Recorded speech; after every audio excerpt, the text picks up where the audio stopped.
So this Elon Musk guy, right? He sends in these DOGE fellers into USAID and other government agencies and starts gutting the funding for what seems to go to a lot of these weird NGOs. We speculate much of this funding was probably circulating in Loudoun County and just outside of D.C. and Maryland. Then we get this other really big story. Lee Zeldin, now in the EPA, says they've uncovered a $375 billion slush fund run by John Podesta. This is a Democrat guy. And that there were some nonprofits that just got started within a month. 1 month later, they received a $7 billion grant from the government. They've since frozen this money. At the same time, there are searches all over D.C. for criminal lawyer, fraud, and I'll be light here, but let's just call it self-harm. People are deeply worried in these areas for some reason. A big story popped up yesterday. ActBlue, the subject of, let's just say, scrutiny among Republicans and investigators, people like James O'Keefe. ActBlue is the fundraising machine for Democrats. James O'Keefe uncovered over the past several years instances where elderly individuals had reportedly made hundreds of thousands of donations they couldn't possibly have made. Questions arose around how is it that ActBlue was claiming these things are legitimate, actually facilitating these payments. I mean, some retiree couldn't have spent $700,000 in 1 year doing 17 donations per day. That makes no sense. Now, we don't know exactly what's going on.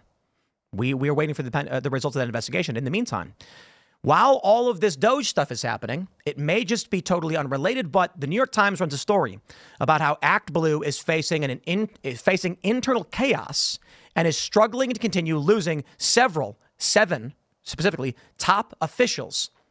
Instantly, the internet erupts with theories that this money, these slush funds that were making these weird donations, were effectively running a circuitous money laundering scheme, which, let's just say, somehow found its way into the pockets of the ActBlue system to Democrat politicians. I am not saying that's true. I'm not saying we know for sure. I'm saying basically that's the degree of speculation we're seeing because all of this is going on at the same time. I think that's important disclaimer. We're going to take a look at this story and a bunch of other news stories. And we got one that's really interesting. Apparently, AOC had employed an illegal immigrant and they've since fled the country. So this is actually pretty interesting. And then you've got a few other stories, but you have the big push from Ben Shapiro and the Daily Wire to get Derek Chauvin pardoned at the federal level. Trump has responded saying, I haven't heard this. And that was it. Yet strangely, the media is running a narrative about Derek Chauvin, despite the fact that Trump hasn't engaged with it. And they're claiming Trump has issued a verdict on whether he will or he won't, saying he wouldn't. But Trump never said anything. So we'll talk about that and a bunch of other stuff, my friends. Before we get started, make sure you go to castbrew.com, buy delicious Cast Brew coffee. Where's Ian's Graphene Dream at right now? My God, he sold 500 bags of coffee this week. And you know what it is? It's because I just did that. Because I look at the number and I'm like, how did he sell 500 bags? And then people hear that and they're like, I better buy it before it runs out. I know. But legit, Ian's Graphene Dream at castbrew.com. Ian's making bank. I'll just put it that way. You guys are putting him through college. You know he needs it. But you can also check out Appalachian Nights, which, to be fair, sells comparably. Actually, I'm pretty sure the Appalachian Nights is ahead of Ian's Graphene. I think that's actually based on sales. So I think Appalachian Nights is probably still selling better than Graphene Dream. But I'm pretty sure Graphene Dream is going to overtake it very soon. Don't forget to also go to Rumble Premium. Go to rumble.com and use promo code TIM10 to sign up for Rumble Premium. Ladies and gentlemen, we're going to talk about something. I had a conversation with Dr. Malone and Del Bigtree after we wrapped the Culture War show this morning about the next big play that's going to hit the media in the next couple of years. And the gist of it was I outlined the tactics being employed right now and the errors being made on our side of the media battle that will ultimately end up with mass bannings and will get us shut down. So the people who think the free speech battle is over because Trump won, because Mark Zuckerberg made these statements, I'm telling you, you're wrong. And we'll get into this. We will. My response was Rumble has to win. So go to timcastpremium.com. It'll automatically redirect you to Rumble Premium to sign up. And we've got the Green Room podcast. We'll have an episode of that today. We've got the uncensored after-hours show. If you watch Timcast IRL on Rumble, you get the full show, including a bonus half hour to 45 minutes where members call into the show. And we're actually working on feature-length documentaries and more. You'll also get access to Stephen Crowder's Mug Club and a whole lot more. So we're definitely talk about this because, guys, I made one simple statement to Dr. Malone, and you know he's the expert. And he immediately said, "You are completely right, and I don't understand why we're not seeing action." And I'm going to say that because I want to make sure I get the full context. I can't just, it's basically having to do with how these YouTubers are selling ads and as it pertains to the FDA. I think we're going to see a wave of bans come the next couple of years, and we're going to talk about that on the show later on. We'll get to the main news first. Don't forget to also smash the like button, share the show with everyone you know if you do like the work we do. You can follow me on X and Instagram at Timcast. Joining us tonight to talk about this and so much more, we got Hotep Jesus. What's up, bro? Thank you for having me, man. Always. Grifties, March 29th. You coming to the show? Shane Cashman is presenting. We got Milo presenting. Where is it? Is it in D.C.? It's in Jersey. It's in Jersey Tips Comedy Club. We're having the Grifties. We're going to crown Grifter of the Year. We got Milo. We got Shane. We got Alex Stein. Wow. Alex Stein and Milo under the same roof. Ooh. So, yeah, it's going to be a spicy one. Ooh, oh, boy. Maybe we have to be there, yeah. The reason I'd say yes, but with the recent addition to my family, it's like, basically, I'm not even Congrats, man. I appreciate it. Yeah, you got a little boy, right? Little girl. Little girl? So, okay. Yeah, Allison's working very, very hard, and so I'm not going to go out and just. Yeah. But we'll see what happens by then. I think maybe we'll be good. It's tough. It's tough when you have good work. Yeah, it's good work. It's fun though. Yeah. Cherish these years. Absolutely. Yeah. We're having fun. We just watched. We hung out on the couch today in between shows. Got to stay there, and she was making gurgling sounds. It was enjoyable. Yeah. Once they start moving and talking, it's not as fun. But. Well, man, thanks for hanging out. It's gonna be fun. We got Brett hanging out. Guys, it is Brett. Normally on Pop Culture Crisis, Monday through Friday at 3 p.m. Let's talk about politics. Hello, everybody. My name is Phil Labonte. I'm the lead singer of the heavy metal band All That Remains. I'm an anti-communist and counter-revolutionary. Let's go. Here's the story from the New York Times. ActBlue, the Democratic fundraising powerhouse, faces internal chaos.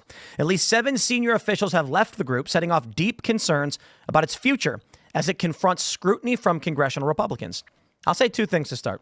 The first, there's a theory that with the gutting of USAID and other federal funds, a lot of these grants, especially the EPA slush fund that Lee Zeldin uncovered, a lot of this money is believed by many, whether or not there's any veracity to this, that it was funneling around NGOs and finding its way into the pockets of Democrat politicians. That may or may not be the case. At any rate, the other thing to consider is definitively ActBlue, which is the Democrats' fundraising arm, is in chaos, indicating a very, very, let's just put it this way. The likelihood that they're able to muster up any forces in the midterms is decreasing, especially when we're learning that the mechanism they use to raise money is under fire. And then I'll say this. On Fox News today, it was, I believe, Cassie Hunt who asked Tim Waltz, one of the best questions I've seen anybody ask the Democrats in recent memory. She said, "Who's the current leader of the Democratic Party?" And do you know what Waltz said? "The American voting public." And she made a face. And I said, whoa. And then I stopped and thought about it. I want to ask you guys this right now and everybody listening. Who is the leader of the Democratic Party? I think you asked that question like 1 or 2 times ago when I was here, and I had no idea. I think Hakeem Jeffries seems like the most reasonable. Like, we were talking about how before... Hold on. I'm sorry. I got to pause you. Not who is projected to be. Yeah. Literally right now. Like, we know the head of the Republican Party is Donald Trump. Well, even before Trump did his address to Congress, right? And Hakeem Jeffries asked everyone, he's like, "Please don't bring props. Please don't bring props and make a fool out of yourself on national television." And then they all went and did that. It's like he was the only person who had a sane thought in the matter. But so the question, I believe the answer is there isn't one. Yeah. Yep. And I disagree. You think there's a leader? Oh, really? Who did Henry Kissinger say is the perfect person to usher in the New World Order? Don't know who. Barack Obama. You still I think that's what I said. Honestly, that's what I said last Barack time. Obama running the show. And I'm going to disagree. Okay. Yeah. When Obama was president, it was not abject chaos. Things weren't falling apart. ActBlue wasn't crumbling. There was no mixed messaging. The Democrats obstructing the State of the Union, not State of the Union, was a gift to Republicans. So unless Obama's plan is, I'm going to make the Republicans more powerful, then he's not a leader of the Democrats. And if he actually is running the show, he's the poorest leader we've ever seen, which flies in the face of when he was actually president. Isn't it weird how we oh, go ahead. You can argue he was. My theory is that they bombed the last election on purpose because I don't believe in two parties. I know it's a uniparty. You can't pull the wool over my eyes. But my theory is that they're actually burning down the Democratic Party to make the right-wing party stronger, to bring about a different type of fascism. Maybe. And these sweeping changes that you're starting to see in the technocracy, et cetera, et cetera. Let's read this tweet from Charlie Kirk. He says, "The New York Times reports that ActBlue is in turmoil. Mysteriously, 7 top executives have all left in the past 3 weeks, several of whom had all been there more than a decade. None of them will explain on the record why they left. The last remaining lawyer at ActBlue's general counsel's office has been locked out of his email and put on leave after sending internal messages that, quote, 'we have whistleblower policies for a reason.' 2 unions representing ActBlue employees are openly questioning the group's stability and call the situation alarming. They're demanding the hiring of an independent investigator. More than $16 billion has passed through ActBlue in the past 20 years. What could they possibly be hiding?" Well, we've got a couple stories to give examples. We have this from October of 2024. Treasury finds hundreds of transactions linked to fundraising platform ActBlue flagged by banks. GOP memo. Interesting, but I don't know what that. So then we have this from the Daily Signal. Where does the money come from? Elderly Democrats say donations made in their name aren't genuine from January 8th, 2025. Now, this story actually goes back quite a bit. When James O'Keefe exposed numerous instances where individuals were making some, 5 to 10 donations per day of $20 to $25 to the tune of hundreds of thousands for the year that made no sense. The Daily Signal says 18 registered Democrats in Connecticut, all over the age of 70, appear to have donated $1.9 million to Democratic causes, including ActBlue, through hundreds of thousands of small donations from 2016 to 24, according to a review of the FEC filings by Dominic Rapini, a cybersecurity company CEO and former Connecticut Republican candidate for office. Curious about the donation patterns, Rapini tracked down some of the Connecticut residents and asked them if they really did make thousands of small donations, sometimes multiple in a day through ActBlue. Several of the supposed donors told Rapini they did not make any of the reported donations, nor did they know anything about how their names were being used. An 88-year-old retired Yale University professor, for example, supposedly made 7,539 donations for a total of $213,163, according to FEC records. After Rapini informed him about the significant donations in his name, he signed an affidavit saying, quote, "I believe this does not reflect my donation frequency or dollars I have donated." Now, I'll just say this. This story goes on. James O'Keefe uncovered something very similar, if not the exact same, but just in different places. Kash Patel and Pam Bondi, this should be their target right now. If you've got a man signing a sworn affidavit, I did not make these donations, then you've got money laundering going on, and that's a fact.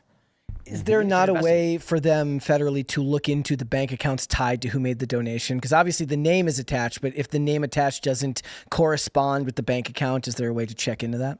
I think maybe this is why well, the theory is, and this is all just opinion, I have no idea, ActBlue is crumbling because with a new DOJ in town, namely a Kash Patel, the people at ActBlue are running as fast as they can. But you don't think so? You think it's one big machine? Well, I think some of the stuff you said is absolutely spot on, right? So when we're dealing with the Democrats, there's going to be a lot of fall guys. Yep. Okay, a lot of people are going to go down who had orders from somebody else, and, you know, Sharon, Lisa, Tanisha is going to take the blame. We saw that happen in New Jersey. What was it, New York? Some dude goes down for, you know, some scammy stuff that Democrats are doing with the votes, et cetera, et cetera. But at the end of the day, you know, I understand how the world works, okay? I understand how the Western Empire works, okay? There is a pendulum that swings from left to right, okay? And we've seen this time and time again throughout history, okay? The left has gotten way too strong. It's gotten way too out of hand. People are pushing back against the leftist style, you know, the trans stuff, all of that stuff, right? So what happens? You swing things back to the right. Now, I saw this happening because you saw the media started to come in a little bit more centered. Mm-hmm. I don't know if you guys know that, but... Well, even Jeff Bezos, he's getting the Washington Post to open up opinion columns about free markets, things like that, even though the fact that Bezos and Zuckerberg have historically were going very much the other direction when the winds were blowing the other direction. Right. And then you got Zuckerberg coming out. He dressing like a rapper now. You know what I'm saying? Yeah. You can't fool me. So you start, and then all these guys are popping up, next to Trump, et cetera, et cetera. So we're starting to see this swing to the right. And there's a lot of assistance that's happening from the Democratic Party to help that move along. You saw the canon of Jay Reid, Joyanne Reid, I call her Jay Reid, got rid of her. Then they brought the new black lady in there. She's way more centered and, makes more sense, is not so fringe. You got Stephen A. Smith. Stephen A. Smith is doing He's got a huge contract extension with the addition of allowing him to talk about politics. You think? Don't you think that the swing of the voters has an effect on this? Like, I feel like the results of the election, considering how many counties went for Republicans versus how many went for Democrats, which is I don't think they picked up any counties. I think the Republicans picked up something like 20 counties nationwide or something like that. And winning the House and winning the Senate. Don't you think that has an effect on why they're doing this? Yeah, but I mean, can you give the voters that much credit when you got a dead body as the president and an idiot as the person that ran, and she didn't even get the votes to run. They just installed her, said, "Oh, you're going to be the nominee." Like there was no. Well, if it was something that it was. There was no competition. Is my point. There was no competition. There was the Democrats had nothing. Yeah, but I don't think that's because I don't think that's by design. I think that they didn't have any leaders that were actually compelling to run. That's why they went with Biden. Well, they didn't go with Biden. They got rid of Biden. No, I mean that's after the primary and all of that, and then they installed Kamala. Well, I mean that was a terrible idea. Yes, I agree. She was a terrible trash. Idea. What I'm saying is that's why they went with Biden in 2020, because they didn't have someone that was a standout leader that was clearly going to beat Donald Trump. Well, I think they got Biden because they could get. He was familiar. He was already in the White House. You can get the Obamas to get behind him. The black vote wasn't going nowhere because they already knew it was Biden. That's their guy. But doesn't that imply that that's the vote that's doing it and not like... Yes, but the vote can be manipulated. Not only through the ActBlue stuff, right? But the voting can be manipulated just based upon perception. If you take somebody like Kamala Harris and you run her and they ask her a very simple question, what could you have done better? This is a question you get when you apply for McDonald's. You gotta be ready to answer that question, and she can't answer that question. When they ask you and they say, yo, what's up with the president's mental health, and you sit up there and you lie, everybody knows there's something wrong with the dude's brain. So you get up there and you lie. You can give the voters some credit, but nobody's actually going to vote for that. Real quick, I got to be honest. When they asked Kamala on The View, they're like, what would you have done differently if she legit said, I think I would have kept the fries in the fryer for about 20 seconds longer. I'd be like, that's an answer. Yeah. Instead, she's like, nothing. Nothing. You can't do that, right? Well, they have no introspection whatsoever, which is why things keep falling off a cliff. Yeah, I agree with that. That's why I feel like, they just threw the fight. Yeah. I agree. I think they threw the fight. I think I still think they would have won if they just ran Biden, brain dead and all. I don't think there was people that, like, before the election, there were people the day before Googling, like, is Joe Biden still running? If they had the votes, they wouldn't have the disarray they have now. There's two factors, okay? The prices of things. Actually, three factors: the prices of things, the dead body in the White House, and the fake black lady. 1, 2, 3, you out of here. We did talk about this on the show when we were asking why are they running with Biden, why are they running with Kamala, right? And one of the potential scenarios was they know they can't win no matter what they do. Correct. So they're saying don't waste any potential lineup we would have in the next 10 years. Throw out a dead body and just see what we get. Right.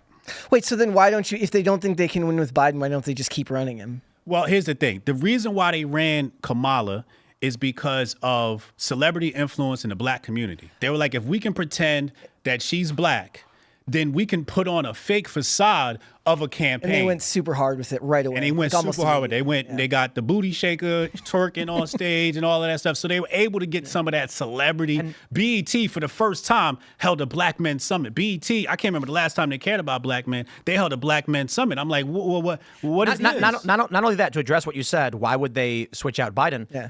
They put Kamala on the national stage and propped up for Democrats, and now there's potential. There's rumors she's going to run for governor in California. Yeah. So they said Biden's out. There's nothing left in that. You can't get blood from a stone.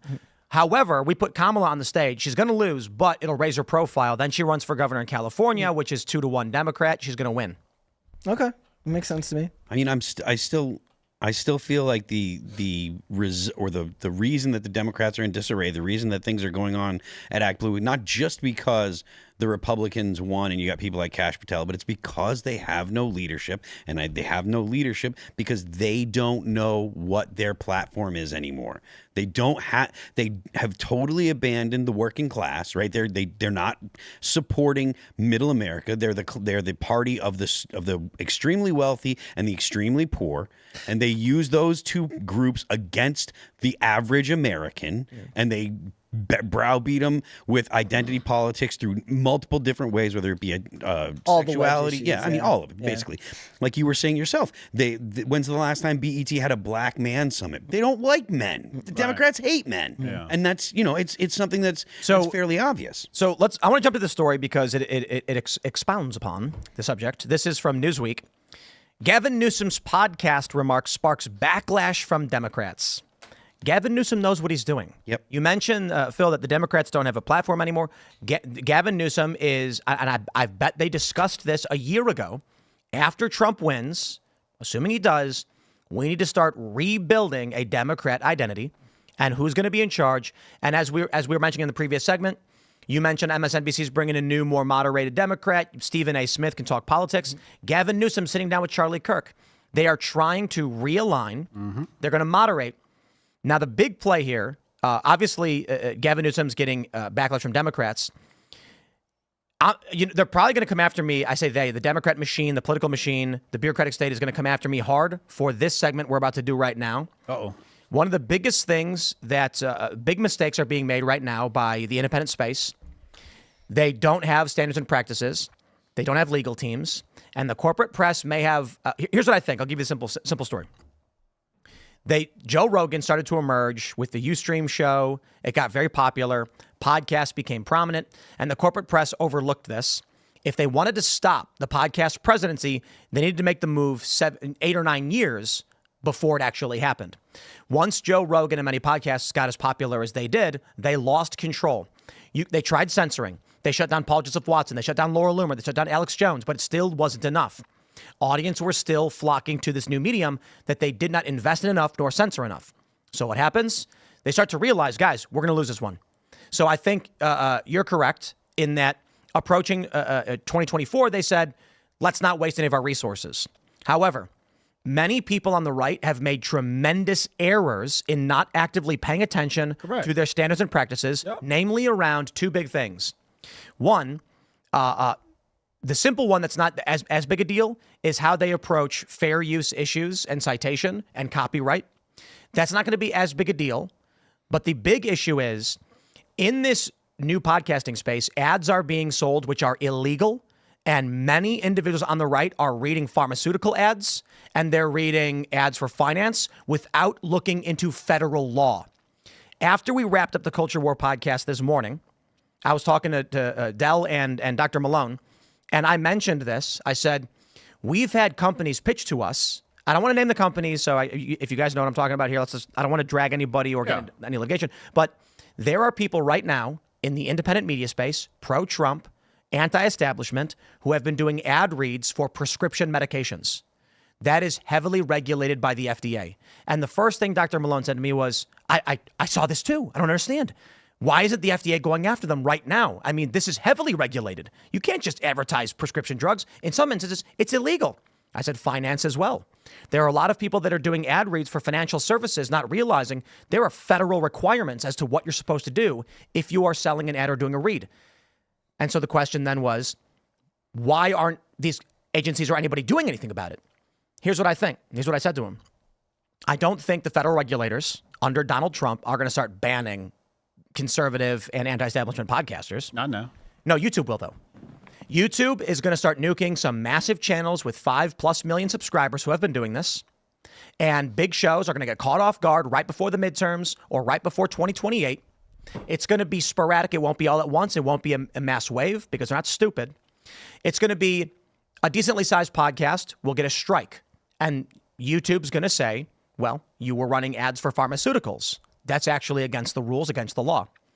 There have been several instances where sales reps have come to me and said, what do you think about this product? And I go, Kellen, look up the rules, look up the law. He comes back and says, that product's banned. I say, thank you, but no thank you. And they go, they respond to me, here's a list of everyone who's already done it. Yep. Every time I say, look, we have standards and practices here to a limited degree. Like we have lawyers, we have legal teams. We check the laws on these things. And we have a team that goes through what is and is not allowed to be advertised on whichever platform. YouTube has two sets of rules for this, AdWords and YouTube. And every time the company says, here's a list of prominent YouTubers who have already done the ad read. And I responded to them, that's great that other people are breaking the law and going to get themselves banned, but that doesn't mean we'll do it. And they say, you're leaving a lot of money on the table. I say, sure am. So then the question is, why hasn't any of these platforms banned these people just yet? Now is not the time.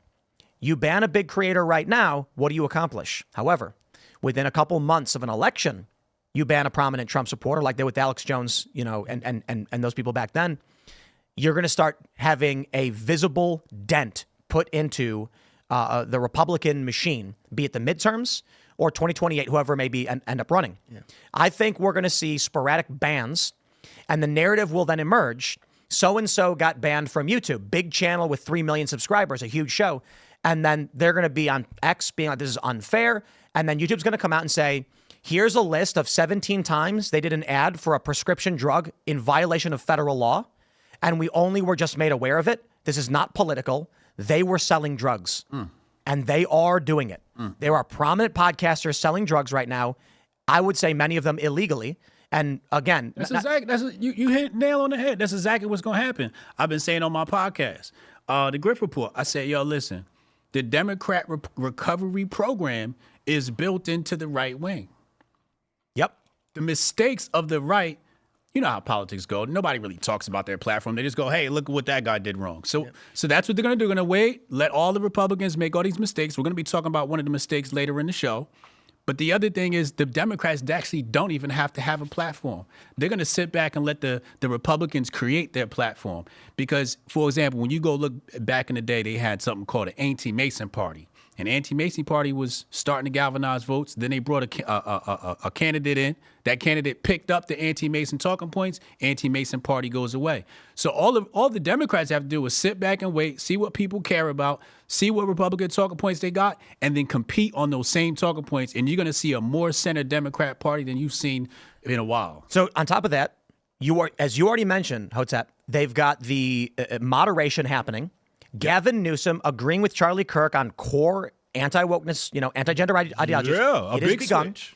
Then what we're going to see is the mass investment into podcasts like this. One of the things I mentioned to Dell and Dr. Malone was Rachel, and I said this on the show, Rachel Maddow getting $25 million a year is money flushed down the toilet. Mm-hmm. You give $5 million, it is. Nobody watches her show. It's no disrespect, but her audience is predominantly 70 plus. Some disrespect. Some. But I mean no disrespect to the elderly.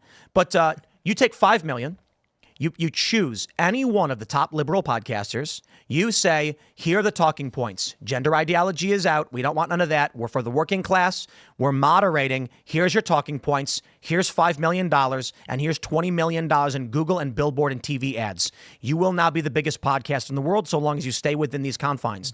You know these people are going to say yes. At the same time, tons of prominent independent podcasters are going to start going popping across the board, channels getting shut down, and it's never going to be political. They're going to come out and they're going to say, we have no choice but to shut this channel down because they were doing financial ads without proper financial disclosures required by law. And they did it 53 times over the course of 4 or 5 years. So I think we'll see a series of things. For one, how we've seen censorship occur on Twitter before it was X and on YouTube is, if you're a small to mid channel, you get nuked instantly without warning. Right. If you're a bigger channel, they'll give you a warning, take down 17 of your videos, and then say, well, you broke the rules, and try and push you to the brink where they can make the ban not be a big splash. I think we're going to see big channels get banned. I think it's going to be, first, it's going to be as simple as we issued a strike on this channel and a 2-week suspension of live streaming, and uploading because they sold drugs. We are not banning them, but this is illegal, and it's going to be right in the midterm period. You do that 100 times to some of the top podcasts, and you have put a dent in the narrative machine for the right. You don't need to ban them outright. You need to create enough negative pressure so that more people get the liberal podcast and the moderated view, and less people get the right anti-establishment podcasts. Boom, nailed it. Do you think that this is him, Gavin Newsom, gearing up for 2028? Yep. Yeah. Absolutely. People People are going to forget people have such short attention spans, and he's likable enough to the politically uninitiated that all of the things that have gone wrong in California just won't register with a lot of people. Charlie Kirk is one of the sharpest cats out here. Young Thundercat. Tough dude to debate, knows his stuff. Gavin Newsom was right there hanging with him in that debate. He looked very sharp. And I saw Gavin Newsom in the debate. Was it Vivek? What did he debate? Who did he have to during the election? Was it DeSantis? Yeah. He looked sharp then too. Gavin Newsom's very sharp. You watch out for him. It's going to be Newsom versus Vance next election. You think Vance? I think Vance. Yeah. It's a hunch, mostly because we're starting to see the Vance memes everywhere. You see the Vance baby memes. So good, man. I'm like, are they about to meme him straight it? And then the other thing was when we saw Dark Vance last week with Zelensky, we saw another side of Vance. He embarrassed Zelensky, made him pull his pants down. Woo. Was it you? Who was it who mentioned the emo Vance? I chime in with you. Haven't you people ever heard of Stopping the Goddamn War? That was Great emo line. Vance. That was so good. And like, you have these liberal outlets trying to make it seem like the right is mad about the Vance memes. It's like we're doing it too, man. He likes it. He's even said he finds them funny. They're really getting good. shared. Everybody's enjoying them, man. Hey, but the left is making the Trump mistake again. They are making Vance a household name and prominent in minds, and attention is currency. And meanwhile, they're making the cringy "Choose Your Fighter" video, which I literally died from watching. I think I actually got AIDS from watching that video. It's going around like It was awful. Fox News won't stop playing it. It's For real. It's like day 3 now, and they've played it every show. I'm just like, and this is the thing: if they had leadership, somebody would have stopped them from making that video. Like they would have given that video an upload to somebody in power, and him like, no. This can't go out. You have no idea what you're doing right now. honestly, they would have Mr. Burns pressed the button and the floor trap would have opened. And they'd launched in the chute to eject out of the building. Yeah, I think they set themselves up like Jay Reed. You know, the next time it comes around, they're going to get midterm. You're going to see a whole new crew, a whole new cast, people you never heard of going to pop out the woodwork and take a lot of people's But spots. hold on real quick. What if the point of that video was to actually harm the credibility of progressive left Democrats? It's doing a fantastic job. It is, isn't it? And so imagine you're a Newsom acolyte. You're in the camp where it's like, we're going to moderate on these issues and we're going to try and recapture the center. First thing we got to do is we got to nuke the squad. What do? Hey, guys, we're making this video. Hey, how about 22 senators all make the same video? You do these things to weaken them so that you can supplant them in the Do party. you think is Hakeem Jeffries somebody you would consider closer to center?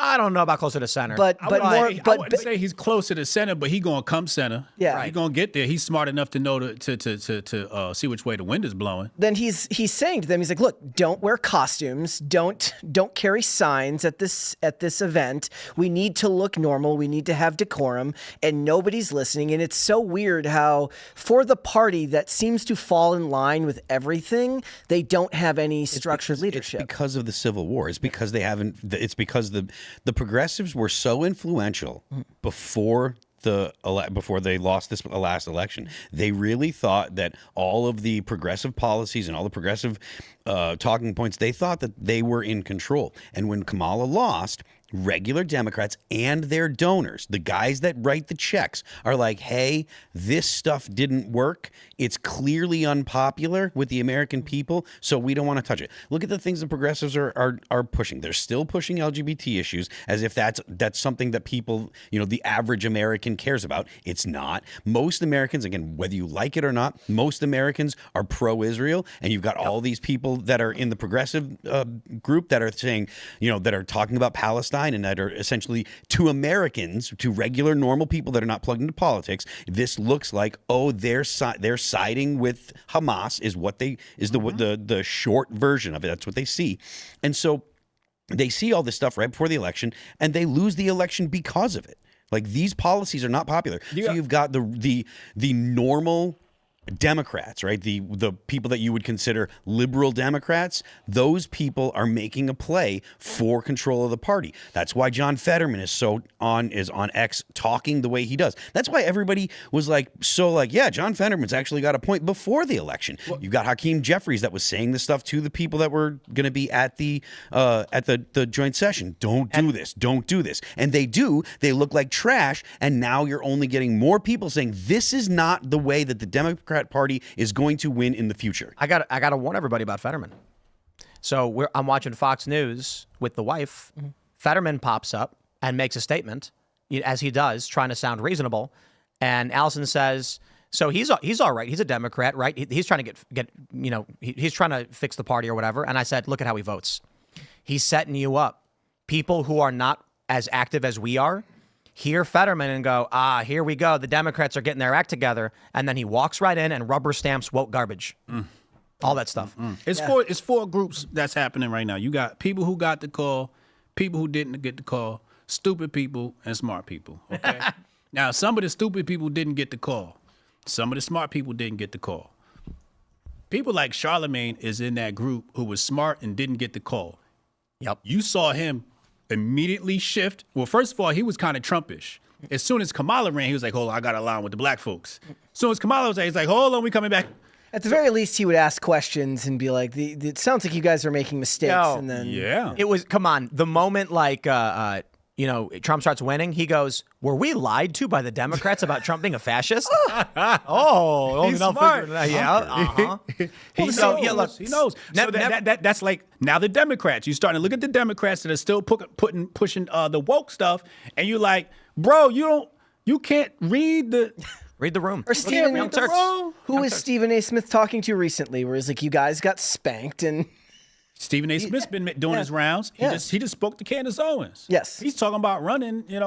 Stephen A. Smith is one of those people who didn't get the call, read the room, and said, hold on, we're going to bring this thing back center. Let's be reasonable. Exactly. I don't want to be caught in the woke stuff. Then you'll be irrelevant. You'll be out like Jay Reed. Yeah. Well, I mean, I do want to say one thing.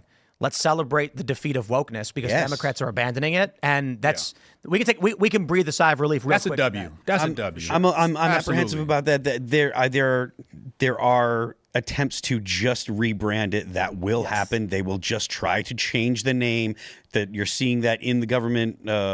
In the bureaucracies They're now. doing that at Disney right now as well. People that used to be head of DEI, et cetera, they're changing the names, but they will still implement the policies if they're allowed, and that will still be something, because these people that believe this, they truly believe it, they're ideologues, and as long as they're working in HR, they're going to hire people that agree with them. Well, there's not much HR departments are the communist official party offices, you know what I mean? Yep. There's not much legs in the wokeness because you have to think generationally.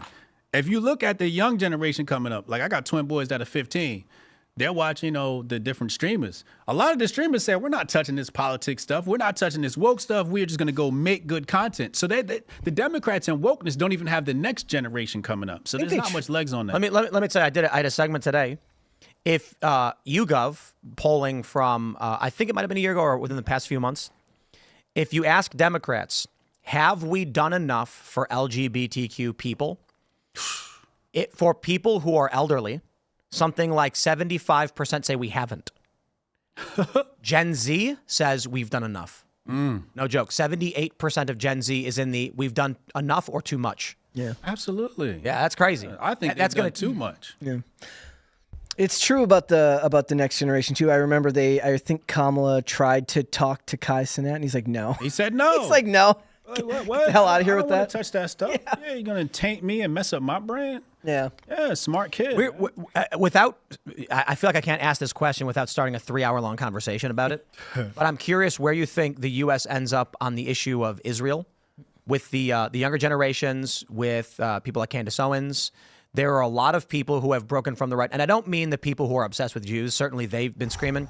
But with Dave Smith, who is a more rational, critical of Israel and Israel funding, anti-interventionist, I've had a conversation with many libertarians and even some I would call like moderate conservatives who are pro-Israel. And the consensus seems to be leaning towards Israel must become self-sufficient of its own accord, like over a period of time. So it seems like the space we're in is either totally anti-Israel or Israel's cool, but not our problem. And the pro-Israel sentiment, which does exist, I don't think is strong enough to maintain an ongoing U.S. funding of Israel the way we've experienced it. Are we talking like the politically initiated, or are you saying like the general sentiment within the country? General public like Israel, but really aren't going to be doing much for it. They're not going to go vote for the most part on these things. What I mean is we are seeing more and more a combination of things. Staunchly anti-Israel individuals. Then you, of course, had what always existed, the I call them the Jews people. They think Jews are hiding on every rock. They're crazy. But obviously they're there. Mm-hmm. But you're seeing more prominent personalities be hypercritical of Israel, and it's become more of a mainstream conversation where you don't have the fervent, zealous pro-Israel anymore. So looking at Gen Z, I'm not talking about, these university protesters who are saying like free from the river to sea or whatever. Mm-hmm. I'm talking about the people you're mentioning who are playing video games who are going to be like, I don't want to be involved in any of that stuff. And you combine that with the other anti-Israel sentiment. I'm wondering if the next generation is going to be voting. We're going to see politicians who are basically like, nah, Israel, we out.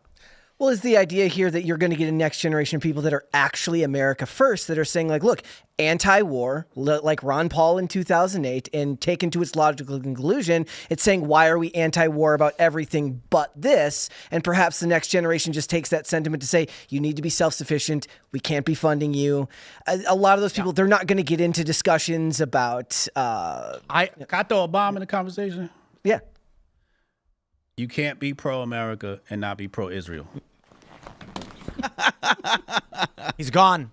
He's left the room. I'm interested to know exactly what he means by that. But look, there are going to be a significant portion of people that are going to be like, look, America should take care of America and we shouldn't be funding other countries. But there are a lot of people that have the impression that we just send them pallets of cash like we did to Iran. And when we send them money, what we're sending them is weapons that were made in America. So the United States prints money, sends it to weapons manufacturers in the United States. That money goes to people that work in the United States. It goes back into the U.S. economy, and then the weapons go to Israel. So but people have been having that same conversation about Ukraine, right? That a lot of what we're doing is funding through weapons that are made here in America. Yep. And a lot of Americans saying, yes, but we have people here in America who are suffering through natural disasters where they're getting no aid whatsoever. I don't want to fund American weapons either. Exactly. That's what I'm saying. I want a strong military. I want a strong military. I want well-paid men and women in uniform. But when they're like, don't worry, the $350 billion that were being spent on Ukraine actually was given to the military-industrial complex. I'm like, still bad. But they're Americans in the American military-industrial complex. I'm like, no. You know what would have been better off? Buying Greenland with that money. Yeah. Although, let's do the math. How much money would each citizen of Greenland get if we divvied up $350 billion? Is it like 27,000 people or something like that? What's the 60? Is that it? Yeah, it's like a high school. Each person would get $5.8 million. I'm moving to Greenland right now. I'm out of here. Yeah, and then we'd have Greenland. You know what I mean? And you can build stuff there. You can build a Trump Tower. Here's my thing. We're not doing anything in Greenland. When you're talking about Israel, right? What you're talking about is the great Western Empire that we all get to enjoy the perks of, okay? And Israel is our representative in the region to hold things down for us, okay? Now, first of all, we done put so much money into Israel, we gonna have to get an ROI on it. So it's like sunken cost fallacy. We just have to stay out there. You gotta stay out there until we get something, you know? Yeah. It gonna have to lock down some of the Golan Heights oil. This goes back to the fact that the Western Empire wanted to topple the Ottoman Empire. Okay, this is what this is all about. This is the Ottoman Empire we're talking about here, and we still got more territory to conquer. Iran's next. I'm supposed to save these takes for Joe Rogan and Alex Jones. I'm dropping them here. Iran's next. Everybody know what's on the plan. Come on, we all know what's going on. Iran's next. We took care of Iraq. Iran. This is the Western Empire. Either you love the perks of being an American in the Western Empire, or you don't. You want the Arabs doing it? You want the Muslim It's the way A it lot is. of people, I mean, don't a Or lot of China, because China's gonna. If you don't do it, somebody else is gonna take that region. But don't a lot of people, if like, there's a fracture in America first of people who understand global politics, geopolitics, and war overseas, and the ones who just are saying blanket statement, I don't think we should be any of these regions. I think we should focus on things here first. Now, I understand that's a very, very utopian way of thinking of things. I'm just saying that's a sentiment. They never that you're played seeing right now. Civilization. Yeah. What a good game. Yeah. I don't know about the latest Civ 7 everyone hates. What's the other game? With the war game, you take over Risk. Risk. We were just talking about They that never today. played Risk. Yeah. I think it's just like, what's going on here? People are real quick to be like, they don't have a sophisticated understanding of geopolitics. And like, I do think that we should end all kinds of support to most countries. I don't think we should be sending money around the world buying influence and stuff like that. Yeah, dropping pronouns on Yeah, the Zosos I don't think we and should be whatnot. doing any of that stuff. Remember when Trump was like, nobody knows where that is? Right. It doesn't change the fact that most people that are like, oh, we shouldn't do anything, we shouldn't spend money, we shouldn't give foreign aid, they don't understand what foreign aid is. They think that it's just dumping money and pallets It's regime of cash. change. And that's not.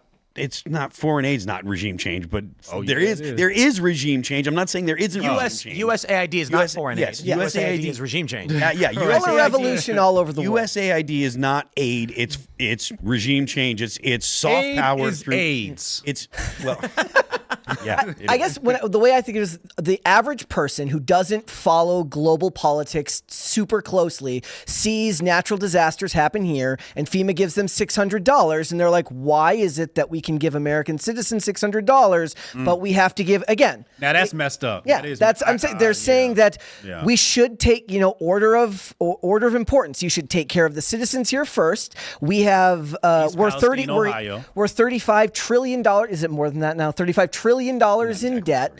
Let's focus on the citizens here first. Then we can it's like on an airplane, right? Like when they drop the mask down, secure your mask first. Then you can worry about the people around you. Take care of the people here first. Then you can worry about the people in the rest of the world. So in direct funding, I believe the U.S. is at like $140 billion.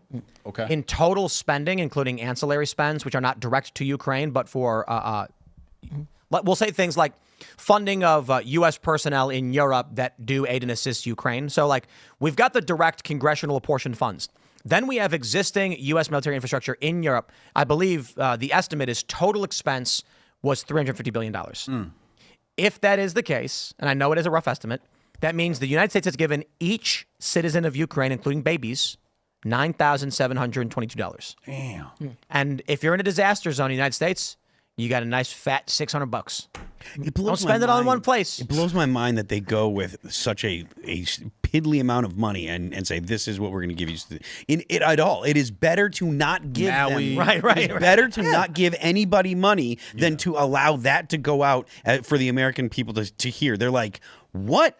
That's like 2 weeks of groceries. What do you mean support, blah, blah, blah. Like, it is way better to say we're not giving anything out. It's all going to go through aid and blah, blah, blah. The government's like, have The Rock drop a GoFundMe. It's terrible, man. The Rock did the GoFundMe for Hawaii. After the fires. But what about If it's East pop culture, Brett Palestine? knows. We're like, who? Yeah. What about whatever happened to East Palestine, Ohio? Didn't they get did they even get a Oh, $600? that I don't think so. And that soil is contaminated with the vinyl chloride, was it? Did they ever fix the drinking water in That's what I'm saying. Michigan? Flint, Michigan. Flint, Michigan? That's what I'm saying. Look, There's a lot that happened domestically. I'll just tell you, I don't even care. I got potholes. We got an interstate highway down the streets. Got potholes. Look, if you can't fix a pothole, okay, on your road, you don't send our money to Ukraine. Sorry, it's just. Come on, I understand war happens, but you're supposed to explain to the American people and get approval from Congress and have general support for these things. The problem we have now is that they know they have no real justification for what they're doing. So they have to censor and ban people in any circuitous means they can to stop them from spreading sentiment that is anti-war. Well, 60 years from now, they're going to be talking about, we got the binders coming out the binders. Ukraine files. Yeah. Here's where the money went. That's going to be the next We big know they're thing. stealing it. Yeah. Absolutely. Well, I mean, Some and this is laundering. there were the fake businesses that were set up that were receiving U.S. money directly to build fortifications, and then when Russia attacked, there were no fortifications. And Ukraine was like, yeah, because the money was being stolen. Let's jump to the story from the Post-Millennial. AOC aide in U.S. illegally self-deports to Colombia. Say what? Victory. She employed an illegal immigrant? That's a crime, isn't it? That is I a feel crime. like Well, hold on. I got to get the context here. What's going on? An aide to AOC self-deported after being in the U.S. illegally. Diego de la Vega said he has freedom of movement in Colombia now after he overstayed his visa in the U.S. Okay, so overstayed a visa. Did she hire him when he was allowed to work here? What's going on? They say, according to the Washington Free Beacon, he left the U.S. in December after he overstayed his visa that he received when he was 7 years old. On Wednesday, AOC praised de la Vega, saying that we love him. The aide's self-deportation came shortly after Trump was elected in November, and since becoming president, he has pushed for a mass deportation effort, starting with those here illegally that are also committing other crimes. De la Vega relocated to Bogota to be with his wife, who was another illegal immigrant to the U.S. In an interview with Migrant Insider, the aide said that he was illegalized in the U.S. and that he would have the freedom of movement in Colombia. What? It's not clear how de la Vega was able to be employed by the lawmaker, although he was barred from working in Congress because of his legal status. So is AOC just outright committing crimes here? What does illegalized probably. mean? That's a made-up term. It's like self-deport's going to be like YouTubers censoring themselves about self-deletion. It's going to be a new term. He's just going to re-up on Zelensky's PACs. I thought AOC was Puerto Rican, right? I don't know. She's just beautiful though. I love AOC. That's my. I mean, look, if Trump's policies are getting, illegal aliens to self-deport, I'm good with it. So he was a DACA recipient, right? And once Trump came in, he said he's getting out of here because he's being illegalized. But he was barred from working in Congress. So how was she able to employ a DACA recipient? I'm sorry, I have no sympathy for DACA recipients. I just really don't. If when was DACA? 2013 or something, or 2012? So right now, with Trump getting elected, with immigration being a principal issue, you've got people who have been here as DACA recipients since then. They've had 12 years to get their affairs in order, and they chose not to. And now it's, oh no, but these people have been here their whole lives. You can't. Well, they didn't have to be. They could have been here half their lives, and they had 12 years to get their affairs sorted to go back to their home countries. I don't know why that's my responsibility as an American. Do you think that this is an issue that's going to be contentious, or is this one that Democrats are going to end up shifting on? Because this is like a core. Because this is like a core Obama. This is like a core Obama issue, right? They have to shift. They have to shift on it because I'll give you two examples. The immigration crisis was so severe, people's brains got fried. And another example is gay marriage support is dropping. And likely Obergefell will be overturned. And this is because the people who supported DACA did so thinking they were being reasonable. And then what happened? The border got overrun. Communities changed. Certain community centers were overrun. The black voters in Chicago were at meetings saying, they said, the quote, we are being replaced. That came from the black community in Chicago. These people are going to recoil at the talk of amnesty from now on because they've been negatively impacted by mass migration. So when gay marriage emerges, when DACA emerges, doesn't really bother anybody or affect anybody. And they say, who cares? Yeah. 10 years on, mass migration has negatively impacted us, and the LGBTQ issues have pushed so far beyond the pale that people are shocked and scared. Now, moderate liberal types who supported these causes have disappeared. You're now going to, so gay marriage support has dropped I think 2 or 3 points from last year to from this. So it's started to curve down. And you're likely going to see many of these people who were once liberal and the post-liberals who have joined Trump will not speak out as activists in support of gay marriage when the challenges arise. And they are. Numerous states saying they're going to get rid of it. I'm not trying to shift the conversation back to the same point about immigration. Back then, DACA is immigration doesn't really faze me. Let the people stay. What's the problem? Now the issue is my community center is full of illegal immigrants. I don't care. I have no sympathy. You got to go home. Blake and Riley stories all in their face. That's a nasty story. When Trump was doing his address with Congress this week and he started naming those stories, people hear that stuff, that resonates and it's going to stick in your mind. But when I saw that quote just now from AOC and she says, we're going to miss him. And when you said what you said, that was the inkling I got. I was like, wait a second, she's shifting? Because normally what you would get from her after something like that is, she's going to be at the border crying near the fence. Yeah. But she didn't do that. She says, we're just going to miss him. Or the response would be, I will hide him in my attic if I have to. Right. Yep. And she didn't say that. She said, miss you, bye. So did she get the call? Because we know she's not too bright. So maybe she got the call. Maybe somebody said, AOC, listen, we're going to need you around next election. You're going to have to shift a little bit. But then wouldn't it have been- I love that. That's probably true. The call is going around. You probably got Gavin Newsom. You got legal teams. They probably went through a list of people that they think would follow orders with the new shift for politics. And I think you're right about Charlemagne. He didn't get the call, but he is smart. So he went, oh, geez, they lied about Trump, huh?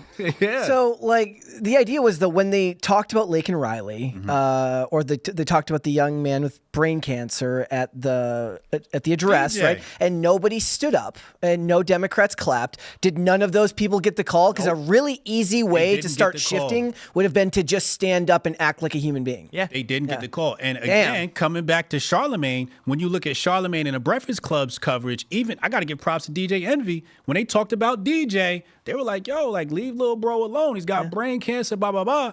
But They get it. you cannot not support DJ.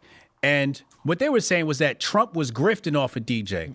And I'm like, listen, let's say Trump was grifting off of DJ. Who wins more from that, DJ or Trump? I'm like, yo, I feel like DJ wins more. DJ set up for life now. Yeah, but sure. But let's say Trump was grifting and Democrats knew it. That's why they're complaining. Then the best thing they could have done is all stood up and clapped and cheered for it and made sure Trump didn't win this one. Yeah, exactly. Right. And it was bipartisan. Like, it's political theater. I'm like, it's all political theater. It's how you respond that actually but- matters. The next day, when they're censuring Al Green, and then all the Democrats, not all of them, but a lot of them, are singing "We Shall Overcome" in the well of the Congress, they didn't get the call. They didn't get the call. I'm like, you look nuts. They're on their way out. They have to be. And now we're hearing that Johnson may remove many of these Democrats from their committees. So it's not expulsion, but it's It's going to be some replacement. tantamount to. You get so for those that understand. Listen, they're so bad, you can replace them with anybody. Right. But I want to make sure people understand this.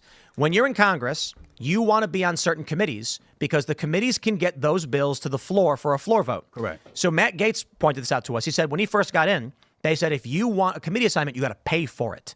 And based on the size of your district and it's like per capita GDP or whatever, your contribution to the the NRCC, the National Republican Congressional Committee or whatever, has to be a certain number. And so Gaetz said, I wrote him a check and said, how much will $500,000 get me? And they were like, you can have any committee assignment you want. When Marjorie Taylor Greene got censured for posting on Facebook and they stripped her of her committee assignments, she was basically unable then to advance certain bills or be involved in that process. So if these Democrats are getting stripped from their committee assignments, and it could be 30 or 40, that's massive. Yeah. It is almost expulsion. Yeah. Expulsion could get a new Democrat to come in and get on the committees and negotiate. But if they get removed, they're going to dramatically lose power. You know in the what House. the new Democrat Party is going to look like? White men. Strong white men. I'm telling you, you like cannot. Fetterman, Newsom. Yeah, Gavin Newsom. Newsom. And again, like, there's a million things you can criticize Gavin Newsom on, but the sad fact is most people have short memories and aren't going to remember it by the time the next election comes around. I don't remember it. All I see is the new Gavin. Yep. and he was very deferential to Charlie in a lot of those issues. It was. When he was like, fair point. Yep. Okay. Well, yeah. The stuff that he's deferential about are the obvious Yep. things. Yeah. The things that it was insane for the Democrats to take up these ideas in the first place. It is insane for the Democrats to say we're going to force young men to play women's sports. We're going to force schools to allow that to happen. And you see that video of that poor girl getting her face smashed in with the volleyball. Every single parent that sees that is like, I'm all set with the Democrats. I don't need this anymore. You know what I think? I think the Democrats and the DJ thing, I think it's that Democrats are substantially less likely, I mean the voters as a base, less likely to have kids. They don't get an emotional reaction seeing that father. They don't empathize with that father. So there's two things I see here. We mentioned this, I think I mentioned this morning, that in this battle we have, there are people who serve God and people who want to be God. So the transhumanists, big tech, or people who are just gluttonous and hedonistic. And then you have people on the other side. If you want to secularize it for those that are moderate and support Trump but don't believe in God, these are people who believe in something greater than themselves. So they might be an atheist, they might be agnostic, but they serve in the military because they believe, I think that exists.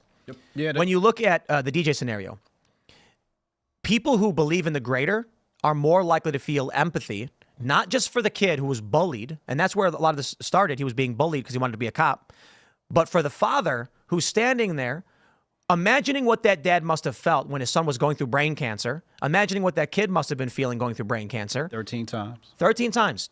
And then, man, to see that dad with a big old smile on his face holding up his son for the president of the United States to be honored, to know that not only did his son survive, and it was probably the most terrifying and painful thing you can experience, it's probably slow torture. The Democrats, I'm sure many of the Democrat politicians, they have kids, we know they do, and they understand that, but they don't stand up because their voters don't understand that. And their voters won't react with empathy because they don't care. In fact, they've been publishing op-eds all the time saying, stop having kids. It's bad for the climate. Yeah. I mean, the problem is the reason why Democrats can't resonate with that father is because Democrats are used to kids having two dads. Yeah, I mean, Where's the other one? Or Where's the other dad? they've signed up for hating men. It's been Bro, purely obvious for at least 20, 30 years. I'm so when DJ got held up by his dad, I wasn't just cheering for DJ. I was cheering for that dad. Yeah. I mean, I've told this before. There was a video that went viral on the internet a long time ago of a dad holding his dead son, and he wailed in such a way that would like haunt your nightmares. And I'm like, worst thing a parent could ever experience. And he didn't just deal with that pain. It was prolonged torture over a long period of time. Parents who go through kids with terminal illness, you're not just experiencing that pain one time. It's you're being beaten over the head with it. You have to watch your child suffer in that way. Here he is now on the other side of it in the best way imaginable. He shouldn't just get a standing ovation. They should have stood up for 20 minutes and clapped for them. The Democrats, I don't believe their constituencies can resonate with that. So they just say, don't stand up. It'll be bad for business. Well, yeah, because the climate's going to bring the world to an end. So why would you have kids anyways? You know what? The gift that Trump gave that kid, outside of the gift of the grift, because now he get the grift on. Okay, he's hot as fire right now, but he gave that kid the gift of life. Yeah, Because, you know, they've done studies on this in Asia. They have happiness, you know, treatment for diseases. But the level of your mood can actually help you with whatever it is that you're facing. Yeah. And this kid now enjoying this extended period of elation, he's giving this kid life. And this is one of the most beautiful things. I will never forgive the people that really politicized that and didn't show love to DJ. They could have just clapped, man. the fact that the Democrats can't identify the obvious correct moves is actually hilarious. Yeah. It's really funny if you actually think about it. It's like you thought it was a bad idea to stand up for the kid with cancer. You hate Trump that much. You thought it was a bad idea to stand up for the kid with cancer. You people are morons. You people shouldn't be in any position of authority because you're too stupid. Hey, Democrats, if y'all be mean to Trump, I'm on your bumper. I got to be honest. I imagine Trump and his cabinet are sitting in the room, and then Trump sitting there being like, I tell these people that air is safe to breathe. They hold their breath. Watch, how much you want to bet? I bring out a kid with cancer, and they're not going to cheer for him. And they're like, Trump, Mr. President, that's a great idea. Can we get a kid? And he's like, all right, let's bring him out. It's a grift, but then it's like it proves the point. What was the point? Let's jump to this story from USA Today. Donald Trump says he isn't considering pardoning Derek Chauvin in George Floyd's murder. Fake news. Donald Trump said, I have no idea what you're talking about. So here's the story. Ben Shapiro put out a video saying, pardon Derek Chauvin. Derek Chauvin not only was charged at the state level, but also the federal level. Ben Shapiro made the point that Trump could pardon this man who has been wrongly prosecuted in many ways. And Trump was asked about it, and his response was, no, I haven't heard about it. I haven't heard of that. The media is now running the headline that Trump says he won't pardon Derek Chauvin, which is a weird headline to run, considering Trump just said, I don't know what you're talking about. They're going to mention Ben Shapiro, founder of the Daily Wire, this week launched an online petition calling for Trump to pardon Chauvin, who in 2021 was sentenced for 22 and a half years in prison on state charges for second and third degree murder, and 21 years on federal charges for depriving Floyd of his civil rights when he knelt on top of Floyd's neck for 9.5 minutes as he lay on a Minneapolis sidewalk in May of 2020. Certainly, we all know that the issue there is not so cut and dry, and they're not framing it that well. But the Daily Wire has pushed this big campaign, and many people have gotten on board with it. I think Derek Chauvin shouldn't be in prison at all. And I have tweeted hashtag free Chauvin numerous times. I don't know if it makes sense right now for Trump to put this on his agenda. I mean, certainly Chauvin shouldn't be in prison, but he's going to be in state prison anyway. Even if Trump pardoned him, he's still locked up. So I don't know why now is the right moment for this, but I'm curious what you guys think. It's a grift. Big boss been grifting. But this goes back to what I said before. The Democrat recovery program is built into the right wing. You're going to have missteps like Big Boss Ben trying to get his grift on. And then it's going to come 2028. People go, how come black people won't vote for Republicans? Because y'all doing stupid stuff like this. But what's wrong with this? It's stupid. But no, like why? Why you think Chauvin should not be pardoned? Here's what we got. You got Derek Chauvin, right? Who he ain't the cleanest dude. He ain't the cleanest. He got a little funny past. Him and George Floyd got a pass before. They worked at the same place together. Yeah, okay. So we're not even gonna get into that, okay? You got Derek Chauvin, then you got the country. Are you gonna sacrifice your country for a dirty cop? Why is he a dirty cop? You're gonna have to. We're not gonna get into You're saying narrative-wise, the view among many in the population is this guy's a dirty cop. It doesn't matter what I believe. Yes. In short, yes. But there are stories that I've heard from people in Minnesota about the dealings between him and George Floyd, and those two were not exactly the nicest people, right? It's the same thing with George Floyd, right? When I tell black people, I'm like, yo, look, like George Floyd ain't exactly Martin Luther King Jr., right? It's the same thing with Derek Chauvin. I'm like, yo, this dude ain't exactly Captain America. So don't throw away the country for one cop.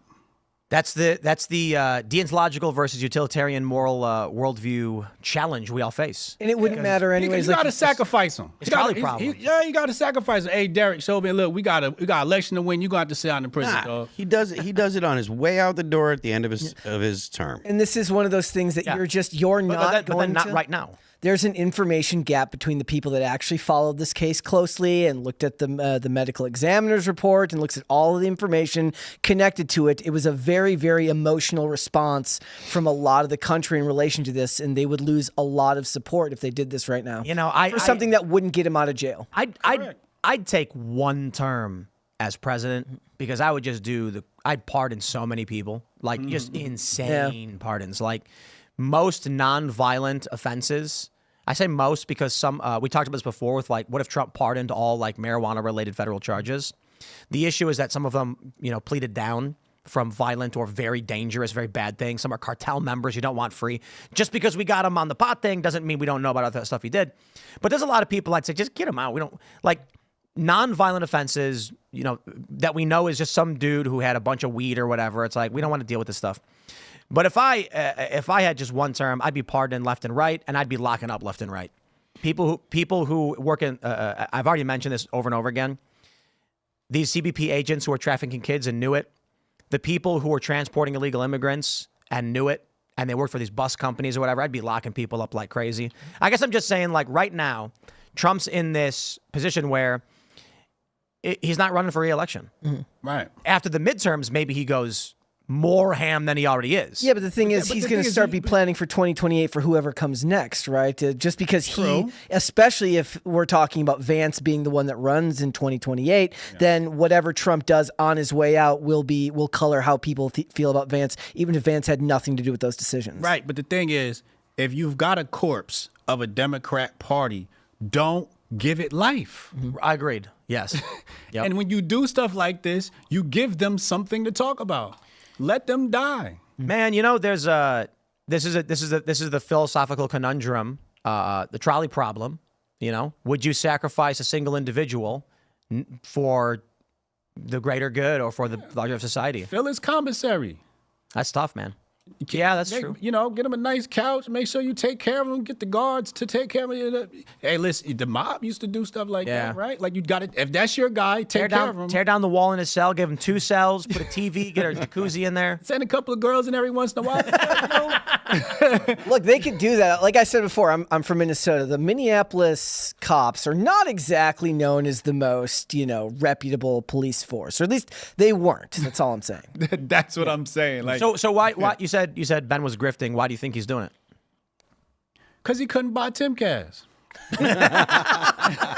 He couldn't buy Timcast, so he like, damn, what am I gonna do next? Break glass in case of emergency. This was his backup option. No, I do love that all of these Jews people were screaming at the top of their lungs, claiming Daily Wire already owned Timcast. Right. There was an article that said Daily Wire had a minority stake in the company. It's like none of this was ever true.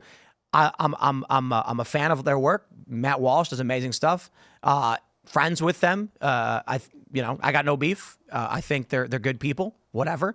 And when these people run this narrative, no apologies, no backtracking. They just so I'll say this. They said you got a yarmulke on under your beanie. That's They what said that. They still think that you're owned by the Jews. No. So when Jake Shields, yeah, and some of the other people who are like their brains have like they got they got. He's a fighter. You know his brain not. He got CTE and something. A lot of followers, but when he says one time that Tim sold his company to Jews, he's got followers who to this day believe that, and it was never true. And I bet him a bottle of Pappy whiskey it wasn't true, and he just disappeared on the issue like a little baby. He just ran away and said, "I'm not going to say anything about nothing." So what I will say about those people is it's dangerous. It's dangerous. Think about how wrong he was about that, and how he adamantly kept screaming it. Think about everything else he's saying. The dude is just—it's crazy how wrong he is, but he gets propped up. I think he's probably getting a lot of bot traffic. I was just about to say that. Y'all, listen. All these dudes that's pushing this anti-Semite stuff, the only reason why they doing it is because they think they're getting traction. But the traction is coming from bot traffic. They are being manipulated. So the thing is, they say the Jews, and then it gets a spike in traffic. But there's somebody manipulating them. I ain't going to say who, because I don't know. I can speculate, but I don't know. But somebody's pushing bot buttons, and these people are being controlled by bot farms because they think they're getting real engagement, and they are not getting real engagement. I think it's important to clarify that certainly there are a lot of people who are following them and do believe this stuff. Yes. And what happens is when you point out there are bot campaigns that are easily visible, people think you're accusing them of being a bot. So we'll clarify. No. But I'll say this. I do believe the whole Jews thing that we're seeing, where it's like, people claimed that we were owned by. I mean, it's crazy because it's like you got Catholics working at Daily Wire, but I think the reason why there is a bot campaign in this regard is it gives the big platforms an excuse to shadow ban, and it kills your advertising revenue. So I'll just say this: I'm not gonna speak about any of the big names personally, but how is it that you can have, and I'll be as vague as possible because there's probably like 15 to 30 people who fit this category. They are podcasters in the space of A, and it's, just like variable X, we'll call it variable X, and maybe it's billiards, maybe it's racing, and now they're only talking about Jews. Right. Because what happens is somebody will post something, and it will hit the keywords that will generate likes and retweets. Weak-willed people see that and go, oh boy, this works. I should do it. And they chase after it. Yep. So here's what happens. Somebody's like, I played billiards today, and they're posting billiards videos. Then the Israel-Palestine thing happens, and they see it, and they go, man, that's crazy. And so they tweet, I don't know what I'm seeing, but these bomb strikes in Gaza freak me out. All of a sudden, they get 100 responses and 73 retweets.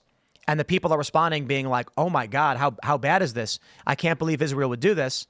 And then they see that, and they go, my billiard video got 3,000 views. My Israel video got 10,000 views.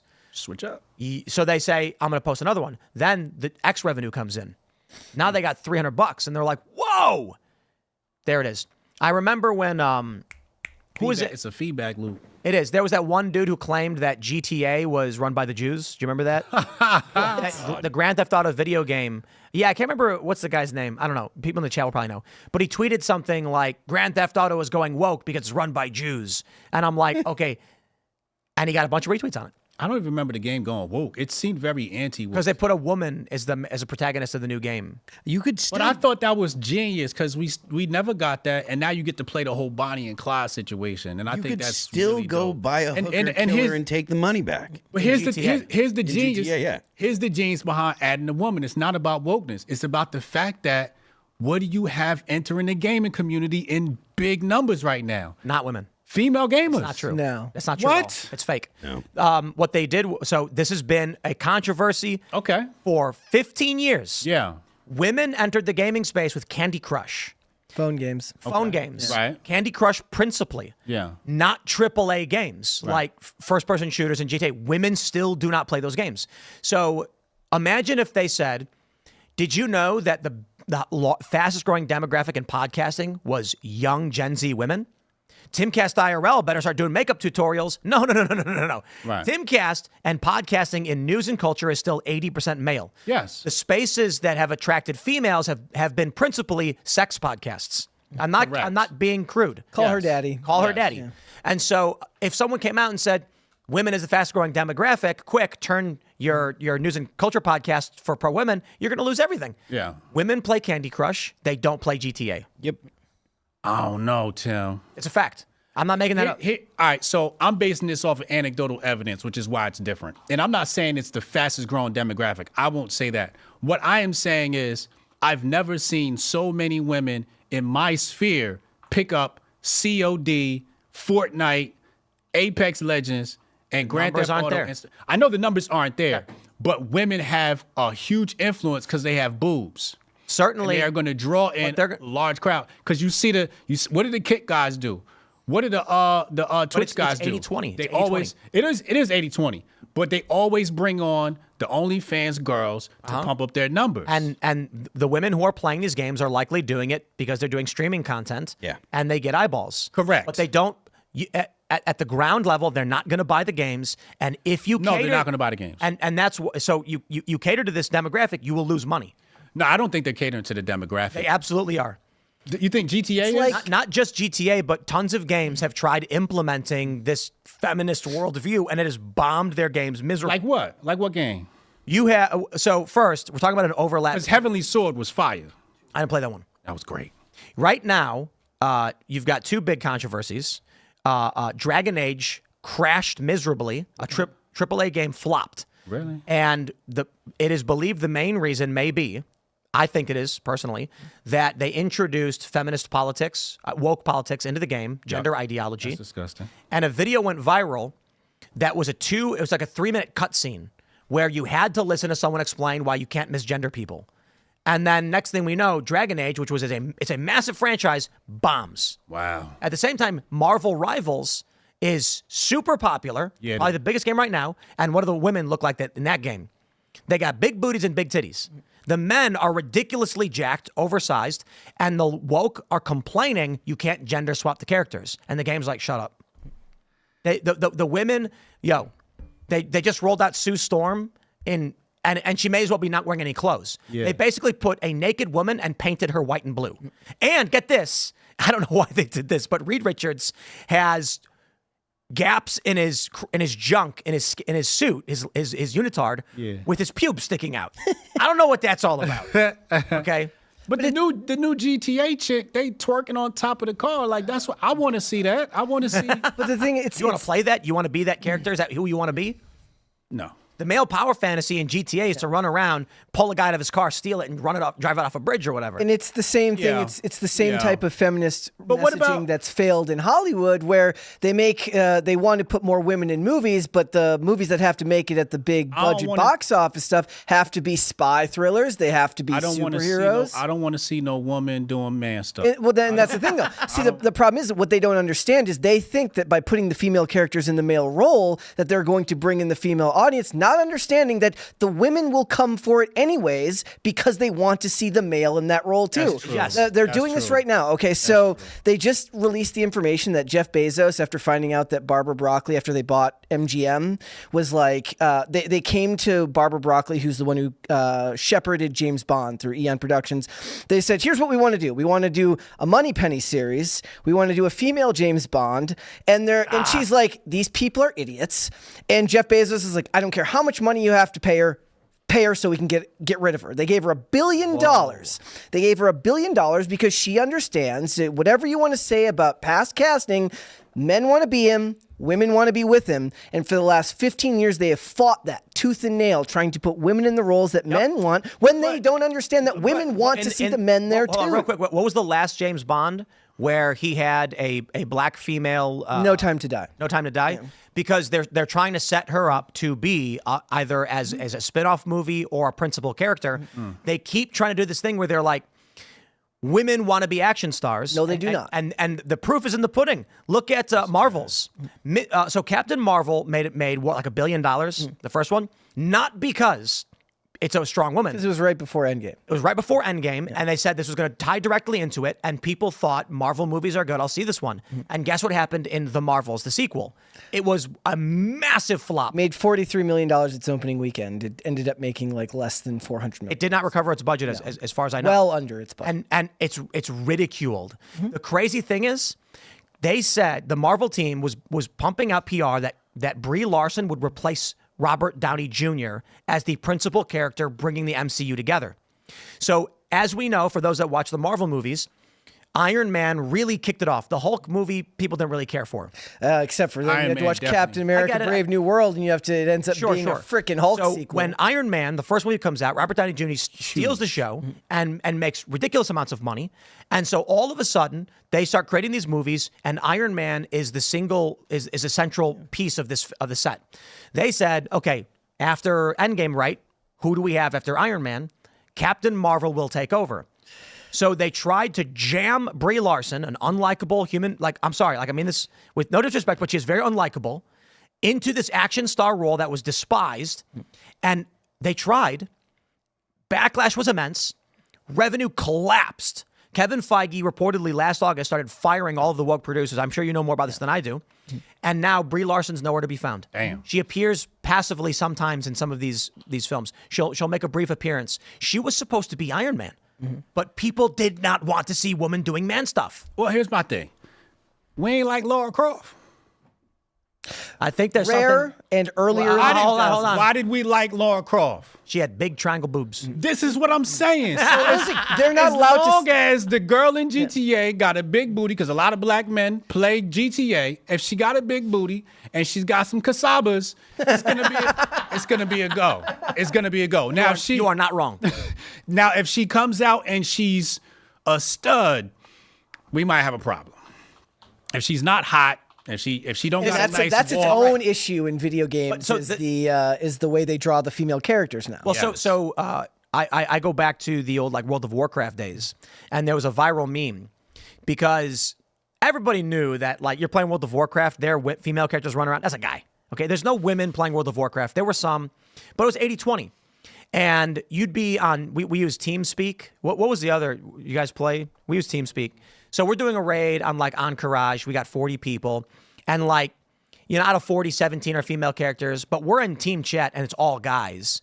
And the meme that went viral at the time was, if I'm going to stare at an ass all day, it's going to be a girl's. correct. The dudes weren't playing female characters because they wanted to be female warriors. They wanted to see the woman in the bikini running around, bouncing around. That's why in World of Warcraft and all these games, your character would defeat the dragon or whatever, and the dragon would drop the guardian's armor of eternal force. And when the man put it on, he's in this ridiculously decked out scale armor. When the woman put it on, it was a bikini. Same item. For a female character was a bikini. For a man was this ridiculous big suit. Because the guy just wanted to watch naked women run around. That's what I'm saying. So I think, the GTA characters, you could run in, they going to have the main character. She going to be running around with her ass out. I mean, her butt out. I think that's what's going to happen. But I think it's going to be like GTA 5 where you get to switch between characters. They're all going to have their different role. But I think it's going to be a Bonnie and Clyde thing. And I think that's going to be fun. But basically, when we look at why these games move in that direction, it was largely feminist politics, largely pushed by women, targeting female demographics, and it never worked. Now, when you look at Marvel Rivals, once again, I'll say this, they introduced Sue Storm, and the way they draw superheroes has always been their naked bodies that are colored. And it looks like they're wearing unitards, but they're literally drawing, and this is a well-known fact. Body paint. Yeah, exactly. It's a well-known fact that in comic books, superheroes are typically drawn as nude, but they color the body. Yeah. They don't give them clothing. They don't give them suits. You see every vein, every muscle. They're basically naked bodies. Oh, I love it. Yeah. I want to see. Here's my issue with what I saw online. What I saw online were conservatives saying, "Oh my God, why is she twerking on the top of a cop car?" and I go, what? That's when I said that's woke right to me. This is Grand Theft Auto. You At ain't the very never least, been yeah. to the strip club in Grand Theft Auto. Like it's a degenerate game. It's supposed to be degenerate behavior. Like Wait till you see what else happens. I got to be honest. Like, I'm gonna play GTA. I never played the story. I absolutely hate that when you like in GTA. I think with GTA 5, you had to do the initial story to get through it, so you could actually just run around the city and do whatever you wanted. I hate the story. I don't care. I love this story. I don't care. Here, let me tell you why I love the story. Because every mission is from a heist movie. So it's like if you In every game? at least the last one. Yeah. The one was you play Scarface in what was that, Vice City? I think it was Vice City. You're playing Scarface, so I'm reliving being Scarface. I love that. But the last one, you've got scenes from Italian Job that you relive. Right? It's all different heist movies. It's not like they recreate the missions. They steal them directly from movies. And that's what I love about it. I gotta say, like, here's an article, and this is like a clip apparently of like the character, I guess. I'm so, what's the right word? Put off by the attempt of shoehorning this stuff into games. My tolerance is gone. It's zero. So have you seen the Dragon Age thing? I have not. I gotta show. Okay, well, let's do this. For those that don't know, Dragon Age Veilguard woke. It's a default search. Google already has it pulled up. This is a AAA video game that bombed. And look at this. They say this is from the 24th. Veilguard's clumsy, preachy political messaging does more harm than good. She's not hot. No, Hundreds of millions of dollars it costs too. Do they have the video in here? Here you go. You ready for this one? So I'm going to play this for you. What they're saying now is the game didn't resonate with a large enough audience. I wonder why. Listen to this. Pounding that snake's nose. She's still Okay, hold holding on. the It's not- ruby in her other hand. It's not expanding, so I'm opening up a next. Let's play it. Pounding that snake's nose. She's still holding the ruby in her other hand. Maker's panties. I was so proud. Oh, Ah, shit. They're still holding it. Sorry. Good grief. Watch. what are you doing? Pulling a barb. Oh, okay. A barv? Tradition in the Lords of Fortune from one of our old members, Barv. Good guy, but like most of us, his plans went sideways a lot. Bad blood among your crew's not good for morale, but there's not always time for big, drawn-out apologies.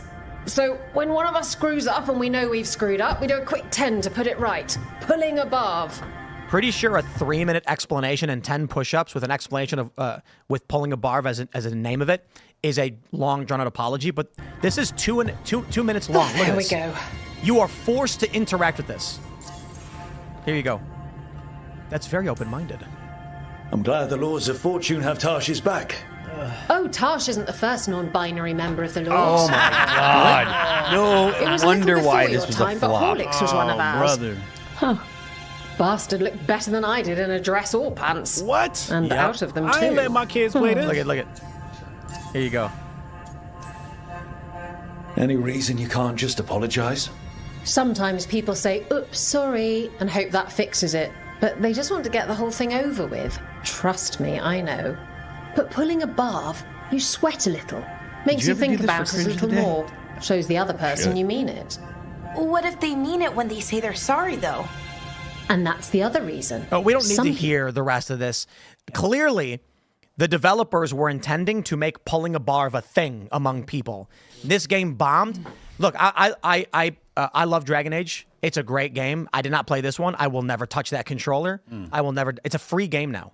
So that's the big news. It's been out for only a couple months, and it's available now as a free download for PS Plus. And the other, like, look, men love games and movies that set you out on adventures. Women love stories where you sit around and talk And pull barvs. and pull barves. I wouldn't let my kids play this game. I unplugged the PlayStation if they was playing this. Just walk by. Oops. I remember we were playing not the last Spider-Man, but the Spider-Man before that, and it was like this extra mission, and then you get the BLM costume, and then because my kids, I brainwash them with the right-wing politics. So they were like, "Oh my God, look at the Black Lives Matter on the wall! Oh my God!" I was like, "See," and I teach them. I said, they'll put the propaganda right in the video games. It's absolutely disgusting. That's terrible. Show them the Middle Eastern version of that game that doesn't have the pride flags. Really? Yeah. Yep. Yeah, you can't pull that in the middle. Well, because it's still from a company that wants to sell things in other regions, right? Yeah. So they're only politically correct here. Correct. So basically, my view is largely this: my tolerance for anything like that. There is some rumors that they want to do a Bonnie and Clyde style thing, which means it's not going to be a female protagonist; it's going to be one or the other. right. I don't care. You're gonna play as both. I'm not gonna buy the game. You're not gonna buy this one? No. Why? I'm gonna wait Okay. a month or two, Uh-huh. and then just see what happens first. Yeah. Because I'm too jaded from. It's not just that they're making it a woman. Like, it's really not that big a deal. Yeah. I don't trust these games. You get any inkling of like they're trying to go in that direction, and I'll be like, I'm gonna wait a month. GTA is usually It's a very They different haven't made a world game in now a than- decade. It's a When's very the last different game? world 12 now. years ago? but it's Trump's era now. Yeah, but this Yeah, wasn't. this They has been didn't. it was made during in the past 10 years. I got faith in Rockstar. I got faith in Rockstar. If you listen to the radio during GTA 5, they were making fun of the woke stuff in GTA 5. You remember that you listen to the radio, they make fun of liberals through the entire game. I'm telling you. So Yeah, but- I could only imagine what's gonna happen here. I want you to be right. I want you to be right too. I just think 10 years is a long. When was 5 made? 2013. Yeah, it was a minute. And in that time, 10 years, you have a 16-year-old woman.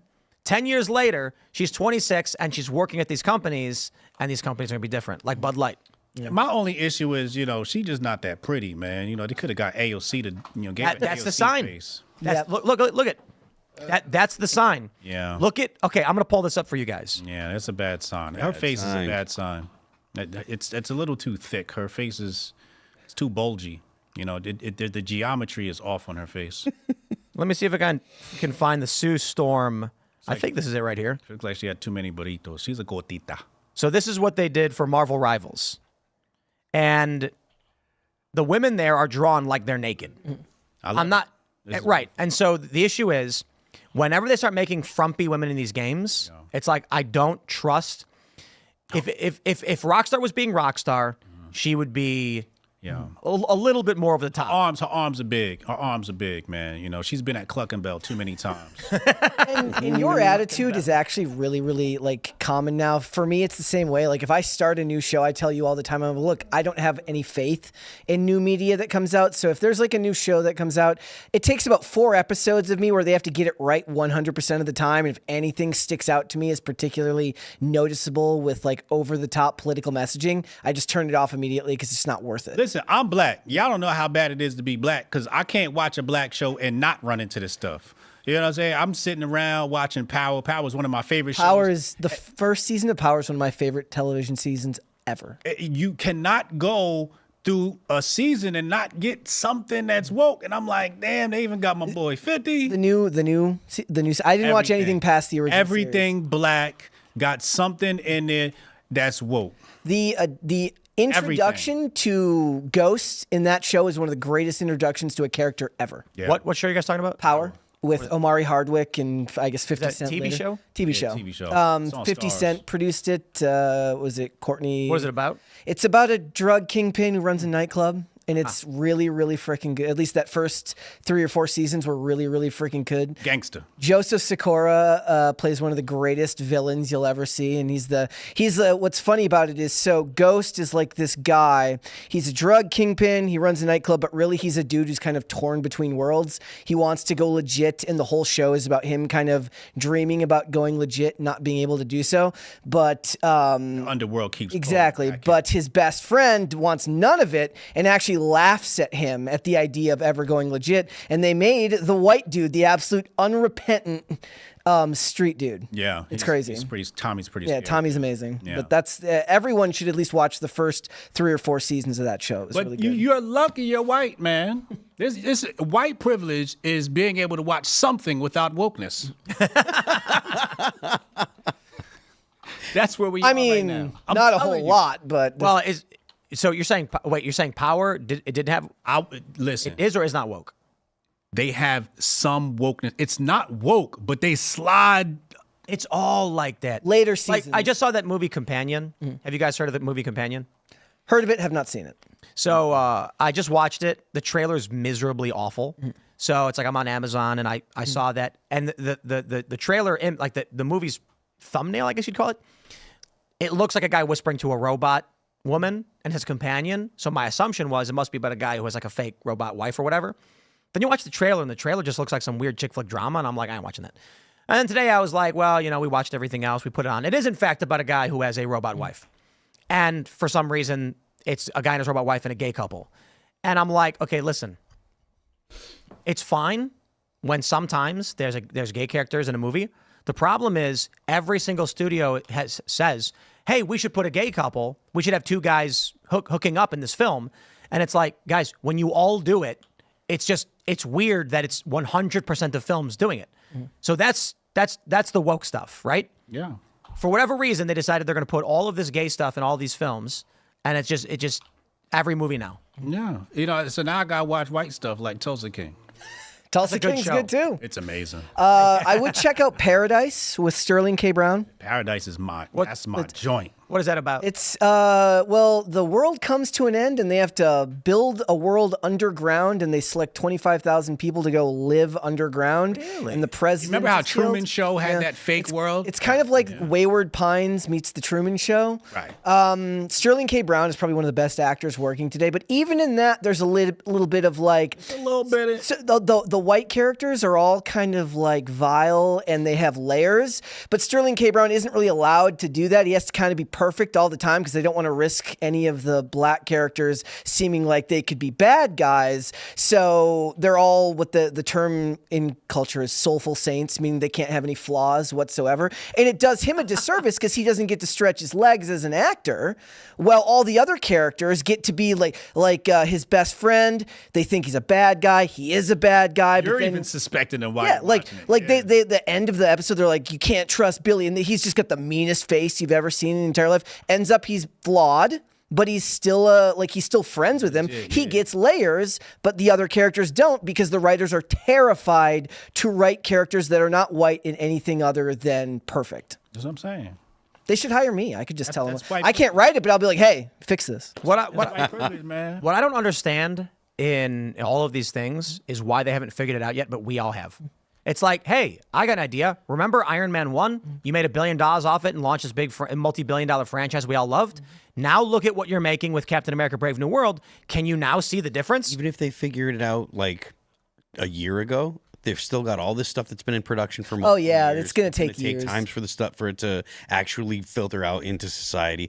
I imagine there are a lot of people in Hollywood and in the entertainment industry that are like, look, this isn't good. This is not working. We need to change right now, immediately. We need to do what we can to patch up the things that have not been released yet, that are just starting production. We need to start production on things that do not focus on these type of topics. What's going to happen is we're going to start moving to foreign films, like The Platform, right? Yep. I thought that was phenomenal. I didn't see that one. What was that one about? How do you even describe The Platform? So basically, there's this platform, right? So let's say you've done something wrong, like what's the thing with the game, Squid Games, right? It's like Squid Games, but there's this platform, and then basically you have, like, let's say floor 1 and then floor 100. And everybody gets to have their favorite food added to this platform. So as it gets to the bottom, naturally, by the time it gets to the bottom, ain't nothing but bones. But then there's like this lottery, and then it shuffles, so you get put on a different platform, and then it gets really gory. But where are people living on the platform or something? It's like jail. It's jail. I see. So the platform low is like, you got like 2 minutes. You got to eat what you can. Or you get crushed? People get crushed, people get tossed over. It gets really bloody and gory, right? So it's just my point is, there's a lot of foreign writing. For example, Black Mirror. Black Mirror was great, season 1 and 2, because they had the foreign writers. As soon as they passed it on to Netflix and sold it off, you could tell where the writers changed. They're not bogged down with the same identity politics that we are here in America. But I'll tell you, Squid Games 2 sucked and was woke. I didn't watch it. I refused. It was. I heard you and other people say it. I'm like, I ain't. Don't watch it. Don't watch it. It was. I was skipping through a lot of it. So basically, what they did was they said, "We have an idea. The first, I would say, like the beginning is really good. Okay. And then the first episode is like starts off kind of slow, gets a little good, goes a little bad. Second episode's a little good, and then just falls completely off. And there's no ending. It's a fake season. It's where they draw it out as long as possible, and then it ends without any conclusion to anything happening. So nothing ends. And they have a trans character in the show who is invincible and can do no wrong and saves everybody. And they spend probably like, I don't know, a decent amount of the show explaining why it's... So it starts with an old woman in the Squid Games seeing the trans person and getting mad. And then they start explaining to you why it's okay to be trans. Then they have the trans person save a bunch of people and be the hero. Then the trans... it's... And I'm like, dude, I don't care if you have a trans person in the show, but you're beating me in the face with the bag of a sack of Sweet Valencia oranges over here, man. I wouldn't have made it through the first episode, man. It's not the first episode, though. It's like by episode 3. Yeah. So I'll give you a partial spoiler, right? Main character dude from the first one, some stuff happens. He finds himself back in the game. You'd see that through the trailer. So the first episode, he's not in the game. Then he's in the game. And in the game, they introduce new characters. There's an old woman, and she's like, why does that man look like a woman? And then everyone's like, you can't say that. That person is transgender. Then they end up teaming up with a trans person. Then during the games, the trans person saves the day by being able to help people perform tasks they couldn't perform. And it is ham-fisted and punching you in the face over and over again, screaming, empathize with this person. They're a good person. And then it just stops. The show just ends. I'm going to tell you this. You watch the show, there's probably 1 episode's worth of story over 8 episodes, and then it just ends without resolving anything. Oh. So actually, imagine you have an hour-long show. It reaches the end of Act 2. You're approaching the climax. And then right before the climax of the show, it ends. It rolls credits, and that's it. Now, normally, you'd be like, let's watch the next episode. Right. Now, imagine the whole show was that. And you're basically waiting, boring. Oh, man, something's happening. And then the season's over, and you're like, but nothing happened. That's Squid Game. That's terrible. So pissed. That is one of the reasons that streaming is struggling, is like TV was better when it was 22 episodes a year and you got a bunch of filler episodes. Now every episode is filler, and it's 8 episodes with really about 1 episode's worth of story that they drag out. Even Paradise moves a little slow. But hold on. Paradise does move a little slow. The first Squid Game was good. It was great. And they had something with season 2. But instead of saying, hey, let's finish our story in 8 episodes, they said, let's take... Okay, so I imagine they have a story to fill 8 episodes. They probably wrote out the treatments, episode 1, 2, 3, 4. By episode 3, they said, stop. Don't use any of the remaining treatments we have and end the season on episode 3. But we need 8 episodes. Stretch episode 3 out to 8 episodes. Okay. And so that's basically what it is. And then they say, wait, but don't end episode 3, because episode 3 ends with a cliffhanger. It's supposed to go in episode 4, right? Mm-hmm. So it just basically, you get 5 episodes where, I'm going to tell you, probably a half an hour of each episode is people sitting in the waiting room talking. I'm not kidding. Yep. So you know how in Squid Games they have the big waiting room with the bunk beds? Yeah. Half of each episode is people just hanging out talking. And it's cheaper to do that, too. And in a couple of episodes, half of it is talking about why it's good to be trans. I bet you if you look it up, they probably Netflix probably bought the rights from the writers and then took it over. That I guarantee if you look it up, that's probably what happened. Maybe because the original guy who made it was like, here's my story, bye. Yeah. And they said, how can we make more money off it? Right. Yeah. Because that's what Netflix does. They see something that's great, a series that's got a brand, and they're like, we can milk this. And the dude's like, I only wrote 1 season. Yeah. You know? Here's the problem, though, is Netflix is the most dominant of those streamers, and it's not even close. Not even close. 7 out of the 10 top shows every week are consistently Netflix shows. Here's the other thing. I think Severance is awful, and I couldn't get past the first episode. In fact, when he walked for 2 minutes, I turned it off. Imagine watching Apple TV. I know, seriously. But people say Severance is great. Yeah. Okay, Lost is evil garbage, and From is evil garbage. And then I was told that Severance is very much like Lost and From all the same. And I said, I don't watch those fake shows. These are fake shows, and I mean it. The way a fake show works, like anybody who's watched Lost knows it's a fake show. And if you've watched From... What's a fake show? The way it works is, we will be in... okay, writer says, give me a nondescript location. How about it's a podcast studio and the doors are all closed? Okay, why are they there? We don't know. It's called the mystery box. That's that's J.J. Abrams' technique. Okay, now they're there. So what happens when there's a place? Well, clearly they want to get out, right? Yes, and they're hungry. We're going to need some kind of shock content by the end of the first episode. Otherwise, people will be bored. It won't come back. Okay. So in the first episode, they're trapped in a podcast studio. The doors won't open. Nobody remembers how they got there. And they start arguing with each other because they're hungry and there's nowhere to go bathroom. So then you have some conflict there. And then what we're going to do is at the end of the episode, we're going to have a loud roar shake the building. And then all of a sudden you're going to hear banging on the door and scratching. And then the characters look at each other. The show ends. Show ends. Right. Okay, next episode, it starts, and you hear the door breaks open, and then splinters go flying, you're like, whoa, what happened? And then there's nothing there. Nobody's there. So basically, what fake shows, the way they work is, writers will write probably one page and say, have them fight with each other, and then only at the last minute, I don't know, a dragon screams, and you hear a screech. And then the next episode, they go, okay, so why was the dragon screeching? The dragon is underground. Okay, great. Let's start that. And then at the end of this episode, what happens? At the end of this episode, lava bursts from the floor. Okay, and the episode ends. That's how From is. You ever watch From? No. And what I was told was it's kind of how Severance is as well. But I stopped watching Severance because it started doing this. So I turned it off. It's shows where they clearly haven't written it. They say, give us a premise of people trapped, and then at the end of every episode, insert a random thing. So famously, From, the guy finds a lighthouse, and then he hears a music box, and then he turns around, and there's a music box on the ground, and he's shaking, and the episode ends. Nothing happened. But that's a fake show, right? Okay. Nothing's happening. Yeah. Everybody knows that Alias is J.J. Abrams' best work. We're going to go to Super Chats. Smash the like button. Share the show with everyone you know. Explain to me why you think Severance is a good show, because I turned it on, and then I don't know the actor's name, but he walked through a hall for a minute and a half. I looked at Allison, she looked at me, we shrugged, and we turned it off. No, I'm not kidding. You watched it, right? I make fun of Apple TV constantly. I don't don't have know, a man. monocle. I'm not highbrow enough to watch Apple TV. People apparently love those shows. They love Lost. They love From. They love Severance. And I don't know how much Severance is like that, because as soon as I get an inkling they're doing that, I stop watching it. Yeah. So I just off. All right, here we go. We're going to grab Super Chats and Rumble Rants from y'all. Shane H. Wilder says, happy Friday, guys. Brett has asked everyone to remember to help the Brett Dasovic Foundation to save the Gongo. He is passionate about this. Yes. I told him about it last night. Yeah, you had to explain. We were making fun of the people when you're complaining about something online. Like, how can you care about this issue when there's a genocide going on in Gaza or a femicide going on in the Congo? And I screwed it up and I said femigenocide in the Congo.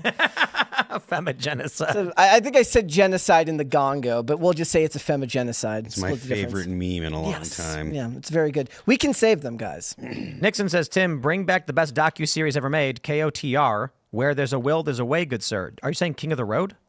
Knights of the Old Republic? I thought the first thing I thought was Knights of the Old, but that's KTOR. Yes. Wait, Knights of it is KTOR because it's KOTOR. It's KOTOR. Or it could be King of the Ring. Yeah, King of the Road was a skateboard thing where they had like a handful of teams were each given tasks they had to perform and then told to go on this road trip, and they'd film themselves trying to do things where it would be like, Who funded it? That sounds awesome.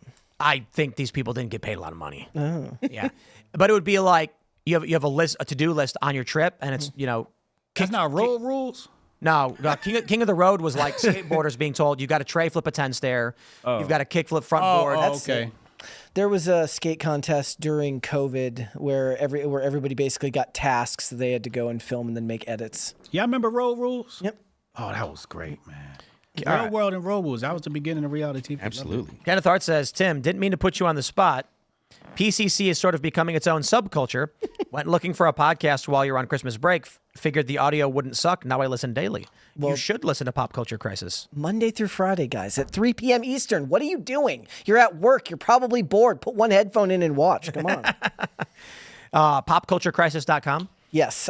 You asked me that one time. I'm like, I have no idea. And Terrible. Yeah. because you were like youtube.com/popculturecrisis, and I was like, or popculturecrisis.com, and you're Or like, go to are you sure? timcast.com and you can find it on there as well. Yeah, if you go to timcast.com at 3 o'clock, it's playing.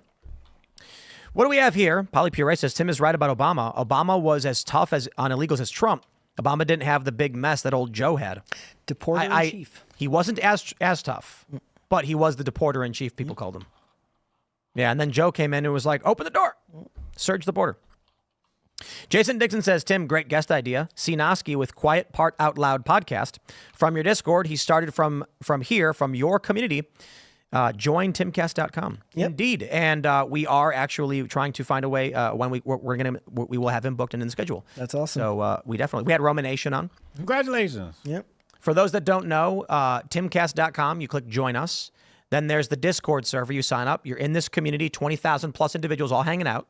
And we've had a handful of people launch podcasts in the server because everybody's there hanging out already. Imagine this. You go on the server and you're like, I'm going to start a show. And there's 20,000 people just listening to your show right away. It's the coolest thing ever. Whenever they do the post show, I would go in and spam Fetterman 2028. Oh, there you go. Let's see. What have we here? Down and Out Nashville says, congratulations, Tim. Great job on family. I've got 1 daughter and 4 beautiful grandkids. Everything else in life is just a bonus. Wow. Amen. That's based. Very cool. Let's see what we got in the old Rumble rants. What are y'all saying over here? All right. Fader says, how many wins are the Denver Broncos getting in the 2025 season? And is there an ETA on Timcast Sports? Can you get Joy Reid to host? I think one of the easiest things we can do is actually Saturdays to start with Chuck and Kellen and I don't know, maybe some other people, and do a sports show. Ideally, we would do something every single day. We got to figure out the space for it. Yeah. You got to put up a space to do it. Put it in one of our RVs. Yeah, we were talking because we have the trailers that are set up to be mobile studios. The problem is the like AC insulation. Yeah, in the summer, it's insane in there. Right, and bathrooms, and so we could, we could figure something out.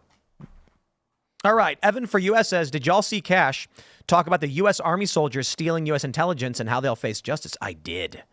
Yo, Cash is beast. You heard this? Yeah. He announced that they arrested 2 dudes who were selling secrets. He's getting to business. Yup. Jamie Brocadile says, hate playing politics, but I think Trump should sit on the Chauvin verdict till later in the term. Doing it now will only keep the racist BS going. But let's get a pardon for Jamie and save the Brocadile. Okay. That's a real hard one to get people politics. Yeah.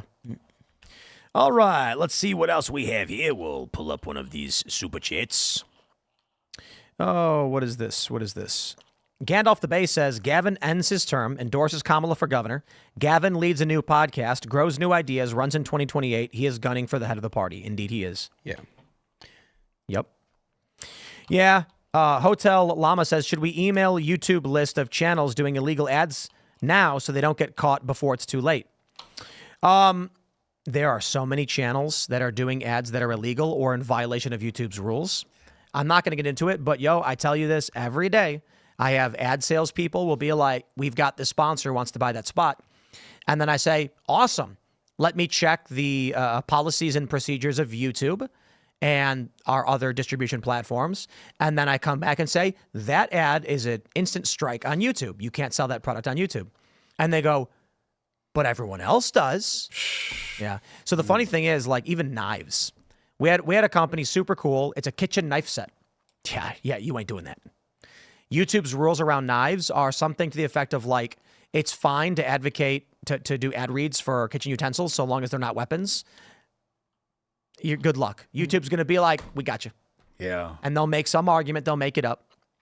But the crazy thing is, so what happened to me was I did some ad reads 10 years ago for what I consider to be normal and legal products. Got 2 videos taken down, but only 1 strike. I then appealed to YouTube, and they ignored me. So I went to Google directly. The Google rep said they couldn't find anything in the video that actually broke any of you. Check this out.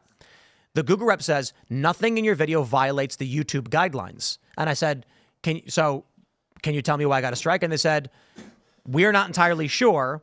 Give me a minute. 10 minutes later, they said, we've removed the strike from your channel and restored the video with a smiley face. We're sorry this happened to you. And I said, thank you so much. So what I did was I went to YouTube Help. You find your way through to chat and you get a rep. And what happened was I learned this later from my YouTube rep. I immediately deleted the videos and they told me your videos those strikes were real.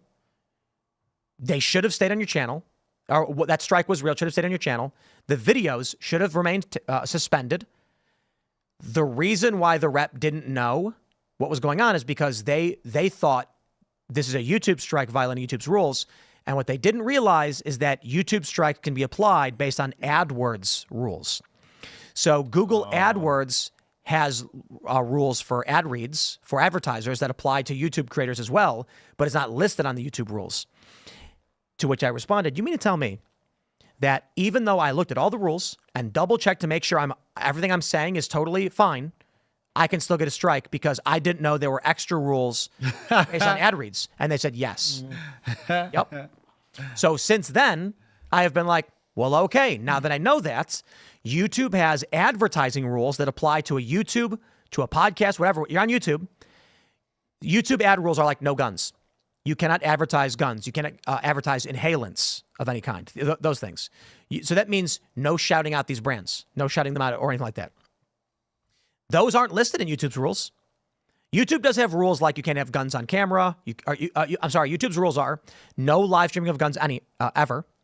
And gun content must be in approved locations like gun shops and ranges. Wait, what if you got guns in your background? That's fine. You can't touch them. Okay. Decorative guns are fine. You cannot advertise them, but the rules on advertising are ad rules, not YouTube guideline rules. So it may have changed. They may have overlapped them, but I do know that if you go to ad rules, you will find insane. It is a encyclopedia of rules because there's so many rules and regulations on various products that here's another thing for you. If it's illegal federally, it's a bannable offense on YouTube. Doesn't matter what your state says. Just something people should understand.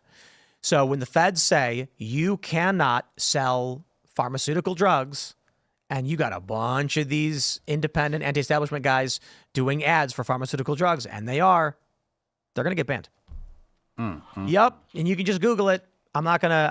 Everybody go ahead, type it in your calendar. I don't want to put any on the spot for one reason. You say the name of the individual who has done something like this, and they're gonna say you targeted, you attacked. No, the left is gonna immediately bombard and go after those channels. Oh yeah, that's true. Yeah. So I'm saying this right now, more generally speaking, because the people who are out there, like I've talked to people, I've told them.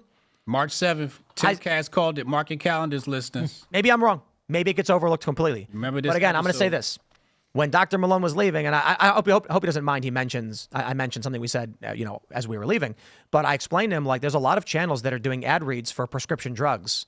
And he said, I know, I can't believe the FDA hasn't gone after them for this.